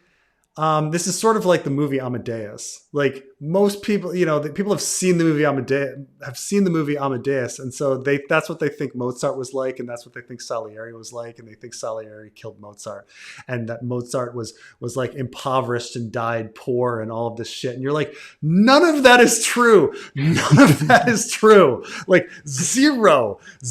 Like he was not a child. He was like older. He was not sitting there laughing and wearing pink wigs. He wasn't murdered by Salieri. He wasn't poor. Like none of these things are true. Like it's a great movie. It's a fucking great movie, but it's also pure fucking fiction. And so like It's the same with I Claudius. I Claudius is fucking pure fiction. Um, this idea of him being at the end being like, and my dream was to restore the Republic. You're like, fuck off. No, it wasn't. I feel that way about 300 and God, even like Oliver Stone's Alexander. Like that movie sucks. And there's like this whole thing where Alexander's like, we should install democracy where everybody's free, and you're like, fuck off, he didn't do that. Like, you'd never even No. have that idea. Like, what are you talking about? The other thing that I hate about the love of Claudius is there's a reason why Claudius is singled out as the secret good emperor. And it's because he's the only emperor who was historically written down exclusively heterosexual. Oh, dang. And this is written about among the Brits. They were like, he's the only one that had proper sexuality, and like, they just, because it doesn't matter if it was Augustus or Tiberius or Caligula or Nero, they all had like, there were stories about them either, banging a relative or having sex with a man. And so they're just like, oh, they're not proper. Well, there's no story of Claudius doing that. And so they Hmm. pick out Claudius as being like somehow secretly the good guy. Um, there was also just the the later emperors wanted to repair him for various reasons, but like um, the but yeah, I think one of the things that somebody pointed out once, a historian I read, was if you actually add up the number of people that were assassinated and killed, because we sort of think of like Caligula and Nero as being like filled with bloodlust, or like oh, everybody wanted to overthrow them. But if you actually count up the number of people they killed year by year, it was the same. Like Hmm. Claudius, Nero, Caligula, Tiberius, Augustus, they were killing the same number of people every year. They were, and I think the number of assassinated, and people think, oh, Augustus had this incredible, gloriously loved reign. There were like 8 attempts to overthrow Augustus. Okay, like it was like insane.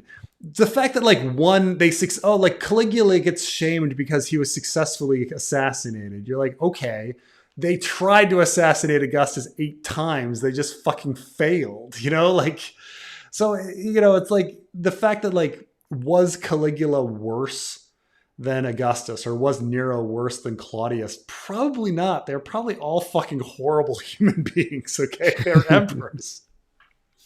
They were all probably equally bad, but it's like, why they're picked out. Oh, but man. Um,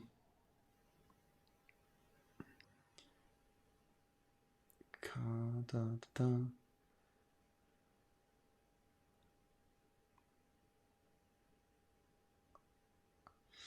So no, there's a lot of interesting work that's being done in Central Asia right now. That's the whole thing. It's like they're just starting on it. Hmm.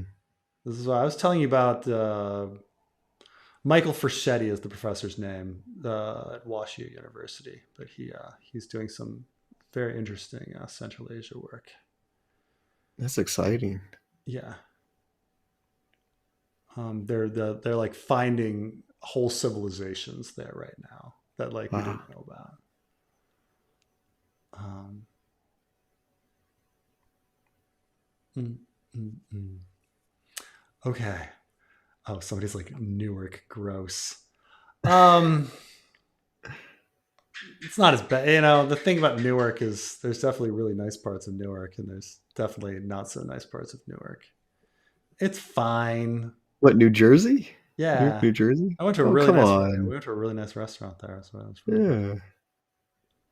Before the park in which my son fell off the monkey bars and hurt his arm. Ugh.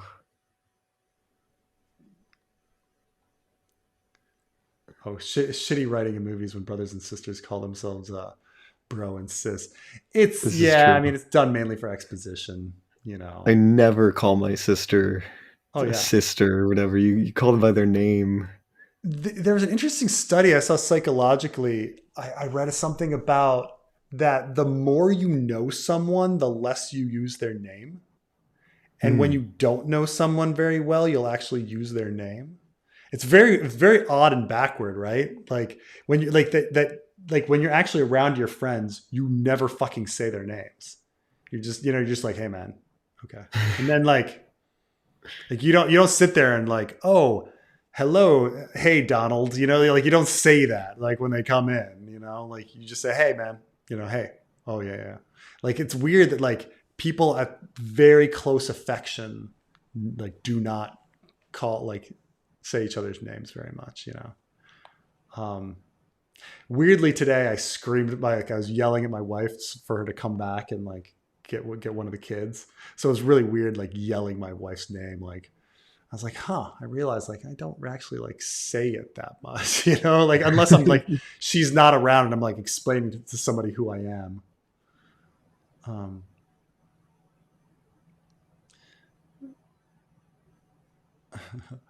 okay, that's enough. Cunnilingus is not that hard. Depends who you're with, man. Depends with who you're with. I mean, he might have gotten lucky.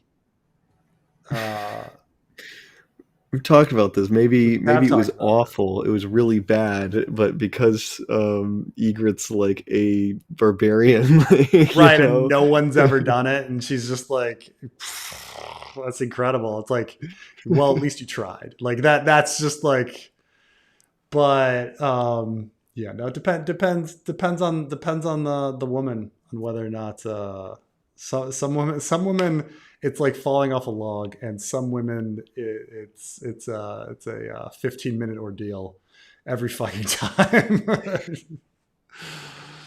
And yeah, where is Bloodraven's Valyrian sword? So George got asked this, and he said that he brought it to the wall and that he brought it north of the wall. So the assumption is that it's in Bloodraven's cave. In the fanfic, we had Mira find it, and so Mira is now carrying Dark Sister in the fanfic. So that she has the Valyrian she has a Valyrian sword now. Um, Even she's on the same level as Jon Snow. But yeah, but George was specifically asked about what happened to Dark Sister, and George said that Bloodraven brought it like when he went north of the wall and disappeared, that he took it with him. Oh, cunnilingus is not that difficult. It takes a little patience and being able to listen with a primary school level knowledge of anatomy. Go through the alphabet and you'll get there. Yeah, I've heard that. The again, it depends on the person. I know that people say like uh, do the alphabet, but you got to remember that like you will you'll run into very different people. There's some people, there are some women that are like all over the place. Don't stay right there. Just give me the full canvas. And then there's some people that are like, you're fucking wasting your time over there, right there. That's what I want. Stop with everything else. What the fuck are you doing? So it just depends who you're with. But it is you're right that it's about listening and the person Yeah. being willing to tell you. That's another thing. Some people don't communicate what they want, and but it's the thing that just to remember is that um, yeah, if you've been with one woman, you've been with one woman. They're very different. Oh, this brings in Carmine. This is Karma. Let's hear your opinion on this. Oh my gosh. Oh What's George no! doing at January 6th? What's So he I doing have to there? now like, oh, to get the full photo here, I'm gonna have to Move, give him move it a over a quick little look. bit. Move it over I a saw little that bit. Carmine. That was really funny. The other stuff you sent me, I don't understand, but that one's pretty good. This is I just been trying to make you laugh. I let's was glancing at it in my dream because I was like, oh my gosh, what is Carmine sending me? This is what Carmine has sent. This is This is meeting George R. Trey Martin. with George R. Martin at January 6th for some reason. Makes no sense. Actually, it makes power perfect sense if you outage. really think about it. The Preston, that pictures of me at Dragon Con, where there was a guy cosplaying as George R. Martin. I took a picture next to him, and a whole bunch of people thought it was actually George R. Martin. He looks nothing like George R. Martin. I know, right? I I'm was just like, he really doesn't. I hit up Preston and I'm like, hey, am I going insane? Or is that not George? And Preston's like, no, that's not, of course that's not George. I'm like, okay, I just want to make sure I'm not going insane and he didn't go through like a massive transformation. This guy, let's blow this picture up. I'm sorry about these beepings. This is the power outage and like battery kicking in. I think I'm frozen maybe too. Yeah. First of all, like, I mean, I get that he's a big fat guy. He has a much fuller beard than George. He's probably better looking than George. Like, he's taller than George. He was fatter than George. Like, I could tell that he was not the same weight. George is on George Ozempic. So. Oh, by the way, for those of you birds and power outages. Birds and power outages. Me frozen. That's not. See, I was gonna say this. That's to the audience. Don't listen to Preston. That's not a bird. That's the prisoner he has downstairs that he was gonna torture, but the stream came first. Don't listen to him. But I didn't realize you're right that George is a short guy. And Trey, you're 5'11", right? Yeah. I'm 5'11", 5'10". I'm like average height. That guy's standing as tall as you, so no, George would be like up to your like nipple. There's no way. George is a short guy. Oh, there was a moment where it was like, George? But no, you're right. His face just looks nothing like George. But a whole bunch of people, people don't really see him that much. So my parents like, what did you ask him anything? Like, did you see your video? Like, no, it's not him. You ask him about the Harangan mines, and he's like, "What's that?" I wanted to, but I'm like assuming he has no idea what that is. We could probably count the number of people that know what Harangan mines are on our hands. Didn't Caligula throw like 7 orgies a day? So here's the problem with Caligula. So we have no primary sources of the Julio-Claudians, and so we're left with what we call three secondary sources. You've got Suetonius, Tacitus, and Cassius Dio. And Cassius Dio is 1,000 years later, so we can kind of ignore everything Cassius Dio says. So we really got the two guys, Suetonius and Tacitus. Tacitus, he's much better. He's still biased. He's still a liar, but he's not writing for entertainment. Suetonius was writing a salacious book about how all of the emperors were crazy and lustful and nuts. So like his Claudius story is that Claudius is mentally retarded. And his Caligula story is that he's just like this insane sex fiend who was just doing crazy thing after crazy thing, like making his horse a senator and wanting to walk across a pontoon bridge on his horse. And I guess he did that. He's, just one thing after another. So Tacitus wrote during the same period as Suetonius, but Tacitus's Caligula material is lost. And so while you have Tacitus's stuff on Claudius and Nero that is tempered with Suetonius. So for instance, Suetonius is the one who comes up with that Nero played the lyre while Rome burned. Tacitus is like, he wasn't there. He wasn't even in the city. So people look at those stories and they go, well, wait a minute, those contradict. What's more realistic?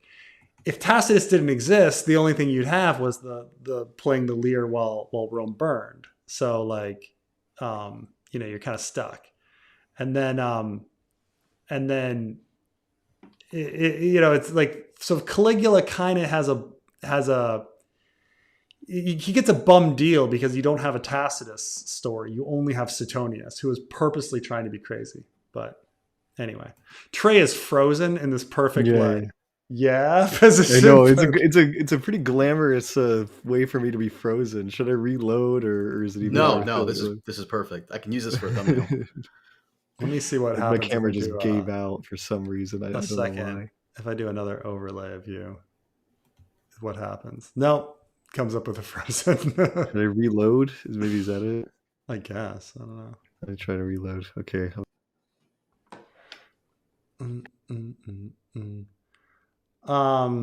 But yeah, right here, Caligula is 100% the victim of senatorial propaganda. Almost certainly. Trey is joining. Trey is in the guest room. Trey is here. It's working now. There's George. Now. And now I got to give you the overlay again. Trey, did you see that video I put out about which one? George being at 70%? Oh yeah, I did see that. Yeah. The reason I bring it up is because he's gone backwards. The reason I bring it up is because Preston said earlier how he's on Ozempic. That lady, Jeff A. Kennedy, said he was on Ozempic, and I left that out of the video. People were asking, like, why'd you leave it out? I feel like that was personal information she probably shouldn't have said, but I guess that's a good thing that he is. You know, that gives me hope. Yeah. And then Preston says it. I mean, I guess we don't know the long-term effects of Ozempic, but I guess there are no long-term effects on George. So, see, you say shit like that, and then I get flack. I don't know if you read those comments in our fucking Worldcon video. I get fucking flack, and then some asshole has to spend $200 on an electricity bill to use AI to comb my catalog to make sure. Yeah.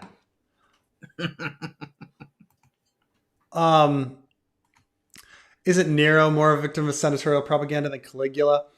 A little bit. Nero suffers more from the next dynasty of emperors wanting to make him illegitimate. So, like, in a sense, there was a family connection going from Julius Caesar to Nero, and so then once Nero is overthrown, they kind of want to say, like, well, but that end of the line, that line was insane, so therefore it's illegitimate now, and so it's not so bad that the Flavians have like taken over. And so, like, really that's what's like going on, is that the histories were kind of shifted around. Keep in mind that at the time of Nero, Josephus writes just a little bit after Nero's death. And he doesn't say much about Nero, but he says it's really weird that everything about Nero is either super positive or super negative, when he's like probably something in between. He says something like that. He's like all the writers about Nero are biased, either too pro Nero or too anti. And everyone's like, what pro Nero writers? Like, where are these pro Nero like histories? Like, but I'll tell you this about Nero. He did have a bunch of fans, and especially in the East. And for hundreds of years, people were talking about Nero returning, that Nero faked his death, and that Nero was going to come back. And it got conflated with the Antichrist story. So like around 300, 400 AD, this is, Nero dies in like 50 something. Around 300, 400 AD, like Christian literature starts talking about Nero as the Antichrist, and like how these stories about Nero returning are actually like Antichrist stories. Because by then, like the stories about like Nero throwing Christians to dogs in the pits and blaming them for the fire of Rome, like had gone on. And so now like Christians hated Nero as this Christian persecutor. And so by then, like you have all of these stories about Nero returning, and then you have the Christians being like, but Nero hated us, therefore like he must be the Antichrist, and the Antichrist returning is like the story of Nero returning, and they all started getting conflated. But considering that like we don't have that many stories about human beings returning from the dead hundreds of years after they like exist, other than Jesus, maybe Prester John, Nero. Like there's not that many. If Prester John was a real person, like, you know, there's not that many of these like stories about people returning from the dead to make everything better. But Nero was one of those characters. He definitely had people that loved him at the time. And you could make, you know, there are some arguments to be made that he was doing some interesting things with regards to freedom of speech and the arts and things like that during his reign. But yeah, but they also, he definitely he was definitely not, not remembered well, not remembered, but Nero probably got like I say, these were all horrible people that murdered and assassinated, like murdered lots of people. So I'm not saying any of these people are good people. They're not. Yeah. Like, but when I say like relatively speaking, like why is Nero considered remembered as a tyrant, but Augustus is remembered as this glorious emperor? They were both pieces of shit. Like it doesn't. It's just that's the thing. That's the thing. A lot of the bad emperors are known for good stuff. Like Caracalla, who was considered one of the worst Roman emperors, is like the one that implemented universal citizenship. As long as you're born anywhere within the empire or whatever, you're a Roman citizen, which is like this radical idea. Like that's a huge thing, and we still follow it to this day. But he's a bad emperor. Like he's thought of as a really evil emperor. Even though he did this like revolutionary thing for the empire. Yeah. It's crazy. Yeah, and you kind of see it in the sense of like sometimes when say a big something like like Titus builds the Colosseum, and everyone's like, oh, he did this great thing, he built the Colosseum. He did something great, but like Nero like builds a big park. And everyone's like, oh, he tore down this part of the city all for his own selfish desire to have a park. And you're like, you can't win. Like, yeah. It also doesn't help too that Nero's seen as the Christian hater. He's like the killer probably of the the big thing, Christians. is that he was seen as the Christian hater, because of this these lines from, I think, Tacitus. Writes that he threw Christians to the dogs and after the fire, and to blame them for it. Maybe they started the fire. We don't know. But in reality, fires were pretty common in Rome. They happened all the time. So accidental fires happened all the time. It's probably an accident. I don't think Christians started fires. I don't think Nero started fires. I think fires just happened. Augustus died in power. Nero died in disgrace. That's the reason. But this doesn't. I mean, lots of heroes are assassinated and remembered for greatness. I mean, JFK. I mean, Lincoln. A lot of people. You could be. Nero committed suicide, but keep in mind that suicide was considered an honorable death or something at the time. So like, it's I think it's mainly the Christian thing, and like the Flavians wanting to trash him later. I loved a maid as fertile as spring. I mean, maybe that fits. We're discussing how the maid of the Seasons of My Love song doesn't have we don't know what the spring verse is. I knew a girl as warm as summer with sunshine in her hair. I knew I'm forgetting them all now. When the pubes are golden The throne was Her stolen. pubes are golden in her hair. It's probably with flowers in her hair would probably be the thing in her hair. But I knew it's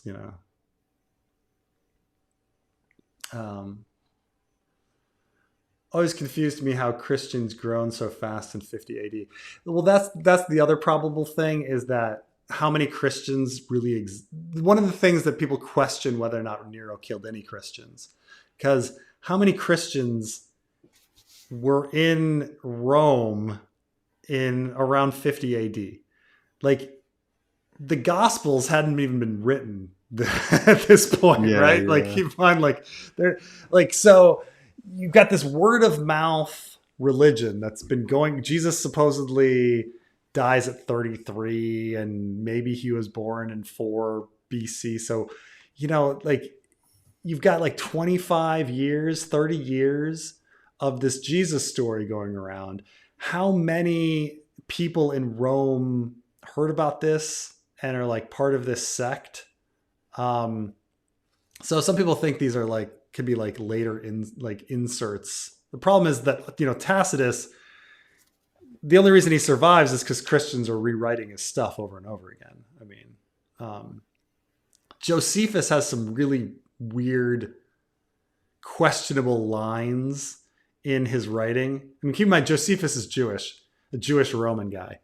And when he does write about Jesus, and at some point there's this line that's in there that's like, but by all accounts, he was a very honorable man. And you're just like, really, Josephus? like that sounds like you.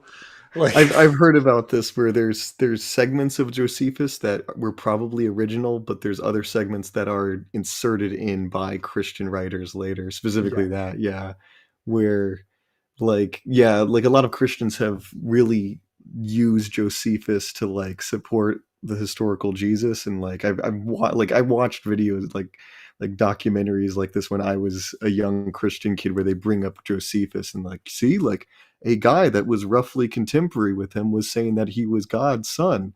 So there you go. That's a non-Christian source too, as opposed to just a guy that's saying people at that time believed this, not necessarily that it was true, Josephus is one of those things that people really love to debate about. Yeah. And a lot of times people will argue about the type of Latin. So if you're like a Latin scholar, they start switching the Latin, like the most famous writer of the time becomes like what you call the Latin. So like Latin of Tacitus's time is called Tacitean Latin. So like Suetonius wrote in Tacitean Latin. They just choose him. So there's like Cicero Latin and stuff like this. So someone will be like, well, it wasn't an insert. Well, it's in perfect Tacitean Latin. And it's like, bro, they couldn't get 2 sentences correct. Like it's 2 fucking sentences. Okay. It's perfect. Yeah. It must be legitimate. It's in perfect Tacitean Latin. Two fucking sentences. Like, come on. Like, oh yeah. The Augustus propaganda campaign was also really, really big. So for example, one of the big reasons they trashed Caligula is that Caligula wanted to be worshipped as a god. And they're like, he was crazy. He wanted to be worshipped like a god. And you're like, bro, that's what they did in Greece. Okay. Like that was completely normal in Greece, that the emperor was considered divine. Okay. And Augustus was considered divine. And they're all like, well, that's different. It's Augustus. And you're like, I'm sorry, dude. Like, what? And Julius Caesar as well, who's deified. Right. You're like, yeah. So like the fact that like Caligula wanted to be called divine is completely in line with like Augustus and like Greek culture. Like it's not crazy. Like it sounds to us crazy. Like, oh my God, he was insane. He wanted to be worshipped as a god. Like, like there were literal temples to the divine emperor in Greece, and that was considered normal and fine.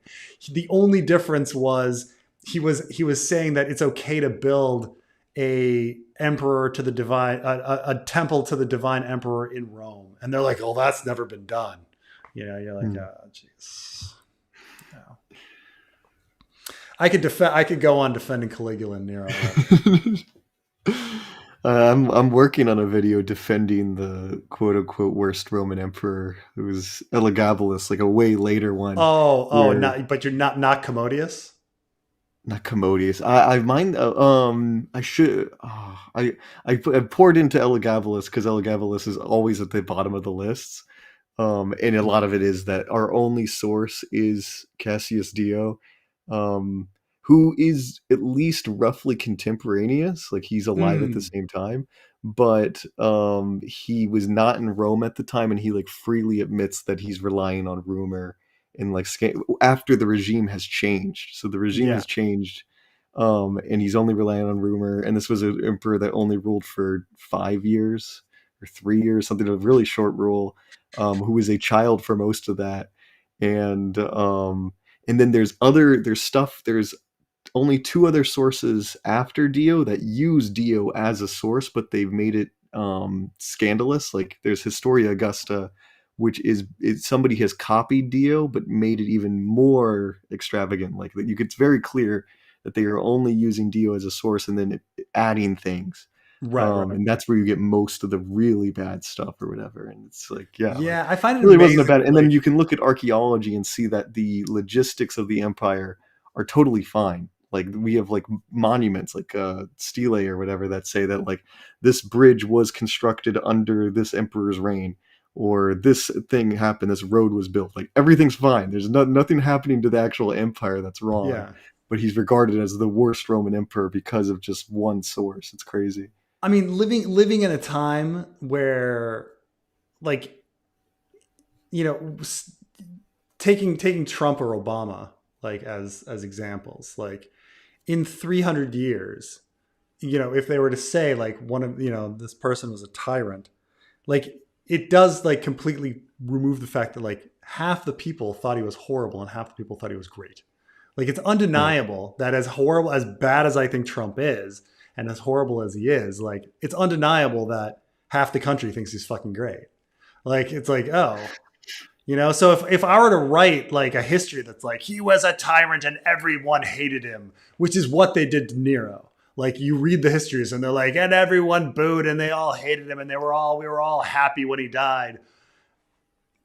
Really, bro? Like you know, or was it that half the people hated him and half the people loved him? You know. That kind of thing. So you probably have those Targaryen loyalists, you know, like the guy that's like really like, I love those Targaryens, like Derry or something. Oh, absolutely. I mean, George has a like that's completely truthful that like that half the people love him and half the people hate him. That people are like, oh, things were so much better under King Aerys, you know. That's it's completely true. Completely true. I just got back. Sorry, what I miss to this topic in the fanfic, Preston, you have to do that with someone saying that things are better under Joffrey, something stupid like that. Like, just oh my gosh, yeah, people have said it over Aerys. Like that's been brought up multiple times. Definitely been done in the Mad King. A bit. Everything was great under Aerys, and yeah, you got to do it for Joffrey now. That Joffrey was so much better. Or Robert. By the way, how's the fanfic going? We were talking about it briefly before you got on here, but when can I expect you to send me Sam? I kind of want to check that out. Oh, I'm about halfway through Sam, piecing it together. It's taking a little bit of time, but I'll tell you this: I'm a little excited to check out Sam because I probably shouldn't say this, but it's kind of true, and I feel like people who've been reading the fanfic know it's true. As great as Asha, Davos, and Mel, you always put like 137,000% more effort into Sam because that's like your favorite character, and you have like all these crazy ideas with Sam. That's not an insult, by the way. Like that's why I'm so excited for Sam. Yeah, I mean, we'll see how the adventures of Wigglegrin go. I don't think it's not going to be as exciting as like the Bravo and the heist. I mean, how can it be? But like. You guys always, you got a good team with you. You guys always outdo it. Yeah. All right, this is my last one, and I'm going to bed. Hi Preston, have you considered asking David Reed's The Song of Ice and Fire to read your fanfic? He really brings books to life the way he reads them.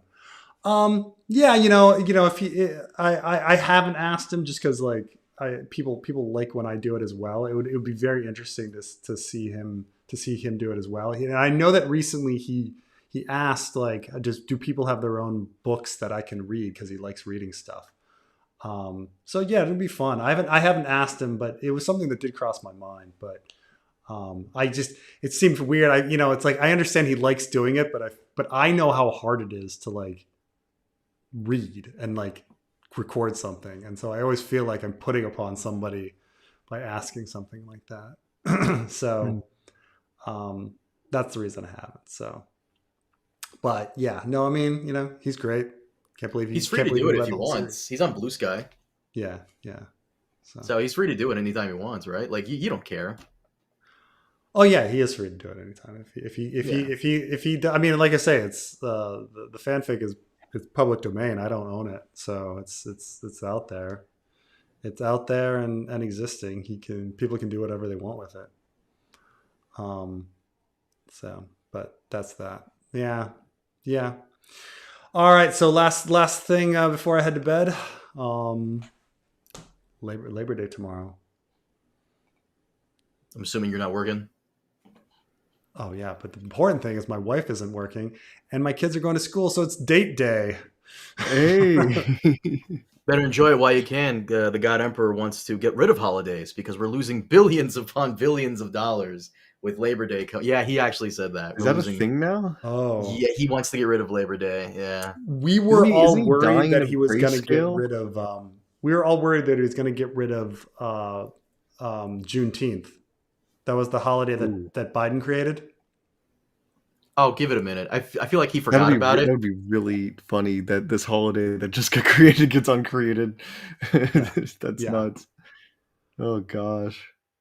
Yeah. So I mean, it was right. That's the thing, is it's right up his alley to like want to destroy something Biden did and like hurt black people at the same time. Like, man. Oh man. You hear the joke? Sorry, I'm not trying to get you on the political rant, because I think you pretty much went the whole stream with that one. But yeah, Trey. By the way, I do apologize, Trey, because I know you follow me on Twitter. I do apologize if you see me like calling Republicans idiots every now and then, and it just gets too much. No, I don't mind it. It's good. It needs to be said. It needs to be said. I know Preston gives us shit for being on there, but I'll tell you this right now. I've been on there for 10 plus years. I'm not going to let some idiot fuck buy it out and just chase me off. I feel like I just think there is a certain irony to people using Twitter to complain about Gaza when Elon Musk dismantled USAID. And caused famine in Gaza. Like there's just such a weird irony to this. Like, you're using the actual platform of the man responsible for causing famine. Not only are you using the platform, Preston, but I know who you're talking about specifically. Yeah, Voldemort won't be named, but not only are you using the platform, you're using it every single hour for like 16 hours a day. Yeah. Come on. Yeah. This platform of a guy who like specifically dismantled USAID and caused famine in Gaza. Like, it's just. But you understand, like, you agree with me when I say, like, if you're gonna use it, at least use it to like call Lindsey Graham and Elon a bitch. Like, you know what I'm saying? Like, at least be like, right. Like, don't. Like, I kind of understand that, okay, we're going to use their tools against them, but like, don't use their tools for them. Like, I will always love that rant. How many Sig Heils, Carmine? How many Sig Heils is it going to take for you to get off Twitter? How many? That was a good one. Where you're like, whoa, you're right. Apparently 2 wasn't enough. That's never enough. Got to be a couple more. So what we know is the number of Sig Heils to get you off Twitter is more than 2. That's what we know. That's what you know. Okay. Did he do? Because I know he did the one in front, and then he turned around and did it. Yeah, does that count as one? Yeah, that's 2. Counts as 2 right there. Yeah. Okay. So, no, we don't know what the magic number is to get Carmine off Twitter. It might be 10. It might be 20. but we know Might that be it's more 600. than, We it don't might know. be 600, but we know In that a it's row. more than 2. Oh boy. 600 in a row, you know? What is the quote from the series where it's like he might win 99 battles, but on his 100th he lost or something like that. He might do 99 Sieg Heils, but the 100th is what finally cracks you. So here's my problem here, Tyler Jackson. We should focus on America and American lives, not foreign nations. First of all, like, you do know that, like, nation states, like, they're made up, right? Like, they're made up. Like, the difference between someone from Vancouver and someone from Seattle is they're very close. And while the difference between someone from Seattle and Miami is rather far, you know?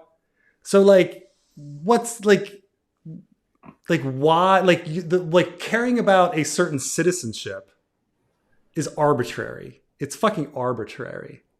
And you know it's arbitrary. And then All of Ice and Fire is about how this is fucking arbitrary, this tribalism. Like, why wouldn't you care about another human being's life? Why? I mean, think about this on a biological level.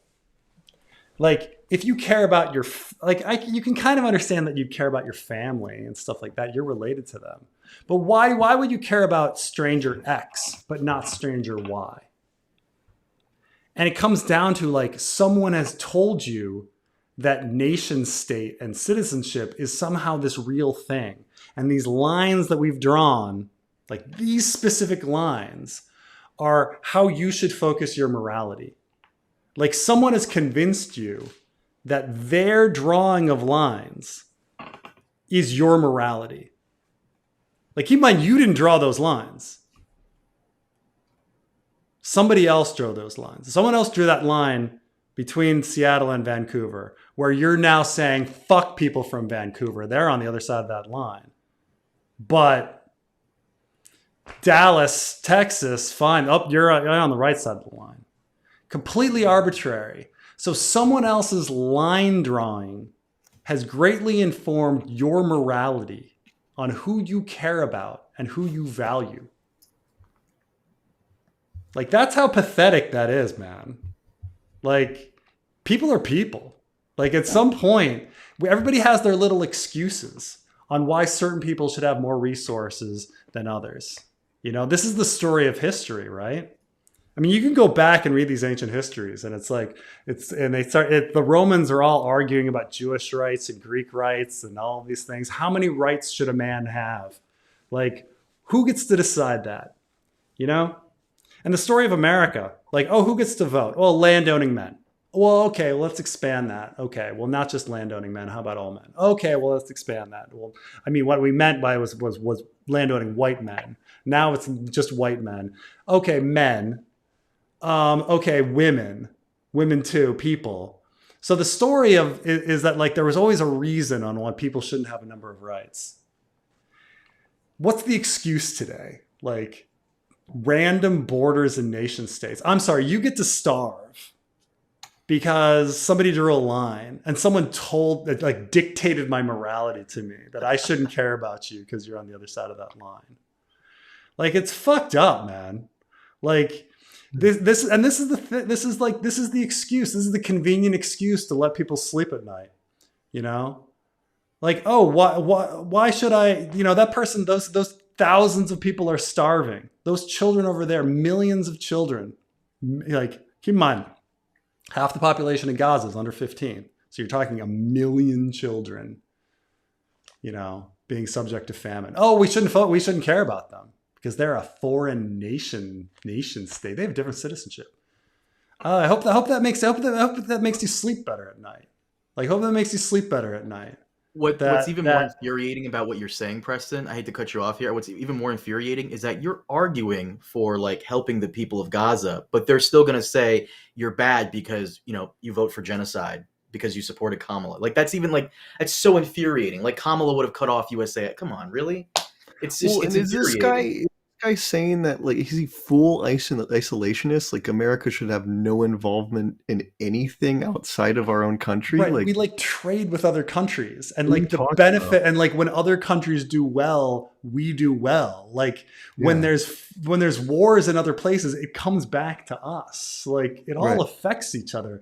We're part of a system. You must know this. Like fucking It's Ian McGregor symbiotic. told me this in Phantom Menace. Like you must understand that you're part of a system. What affects one will affect the other. Did you not see the Gungans and the I'm sorry, Trey. I love this comment. Says Preston, who's living outside of our lines. Trey and George were proudly at January 6th to protect our lines. Oh my god. But anyway, the point I'm making today is the reason that the new slavery, is citizenship today. Okay, that's what it is. Like before, people were like, "Oh, you don't have as many rights because you're black." Okay, so therefore you can have a shitty job and be forced to do slave labor. And today it's you don't have citizenship, therefore you can be treated like shit. That's it. There's no difference. There's no difference to any of this.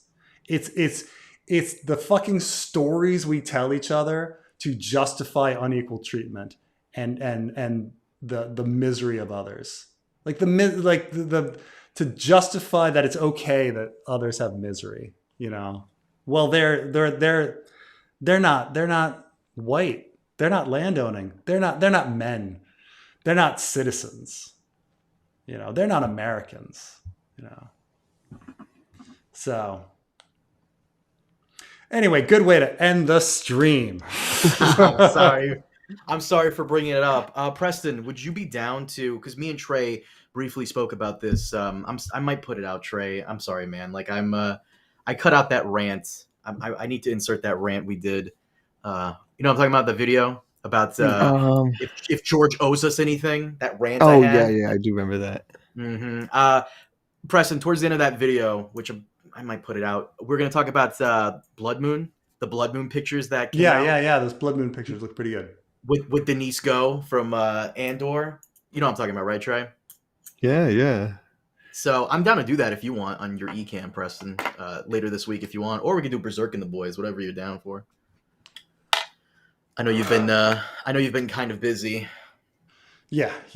I'm just gonna try to finish the recording of Mel this week, and then I'd love to do a Berserk with the Boys. Now that we're at the good part, we're at the funny part. We're at the fun part. We're at the fun part. I guess. It's all There's pucks. gonna be no puck. What do you mean funny It's part? just- There's gonna be it's no like puck. double pucks. It's like twice as many pucks. It's just puck central. We get to the eclipse and it's just like 10 pucks. And just to give the audience a heads up, we got to do Blood Moon, and we got to cover those season 3 leaks where a certain character dies in the most ridiculous way possible. I don't know if you remember, I told you either of you guys. I don't want to spoil it, but let's just say a character rams themselves and their dragon to the side of a ship, and that's how they die on purpose because they're depressed. Hopefully that's fake. I don't believe it. But then again, those leaks were real last time, so who knows? All right, guys. I will talk to you guys soon. Thank you, Trey. Thank you, Carmine, for being with me. And I'll see you guys next time.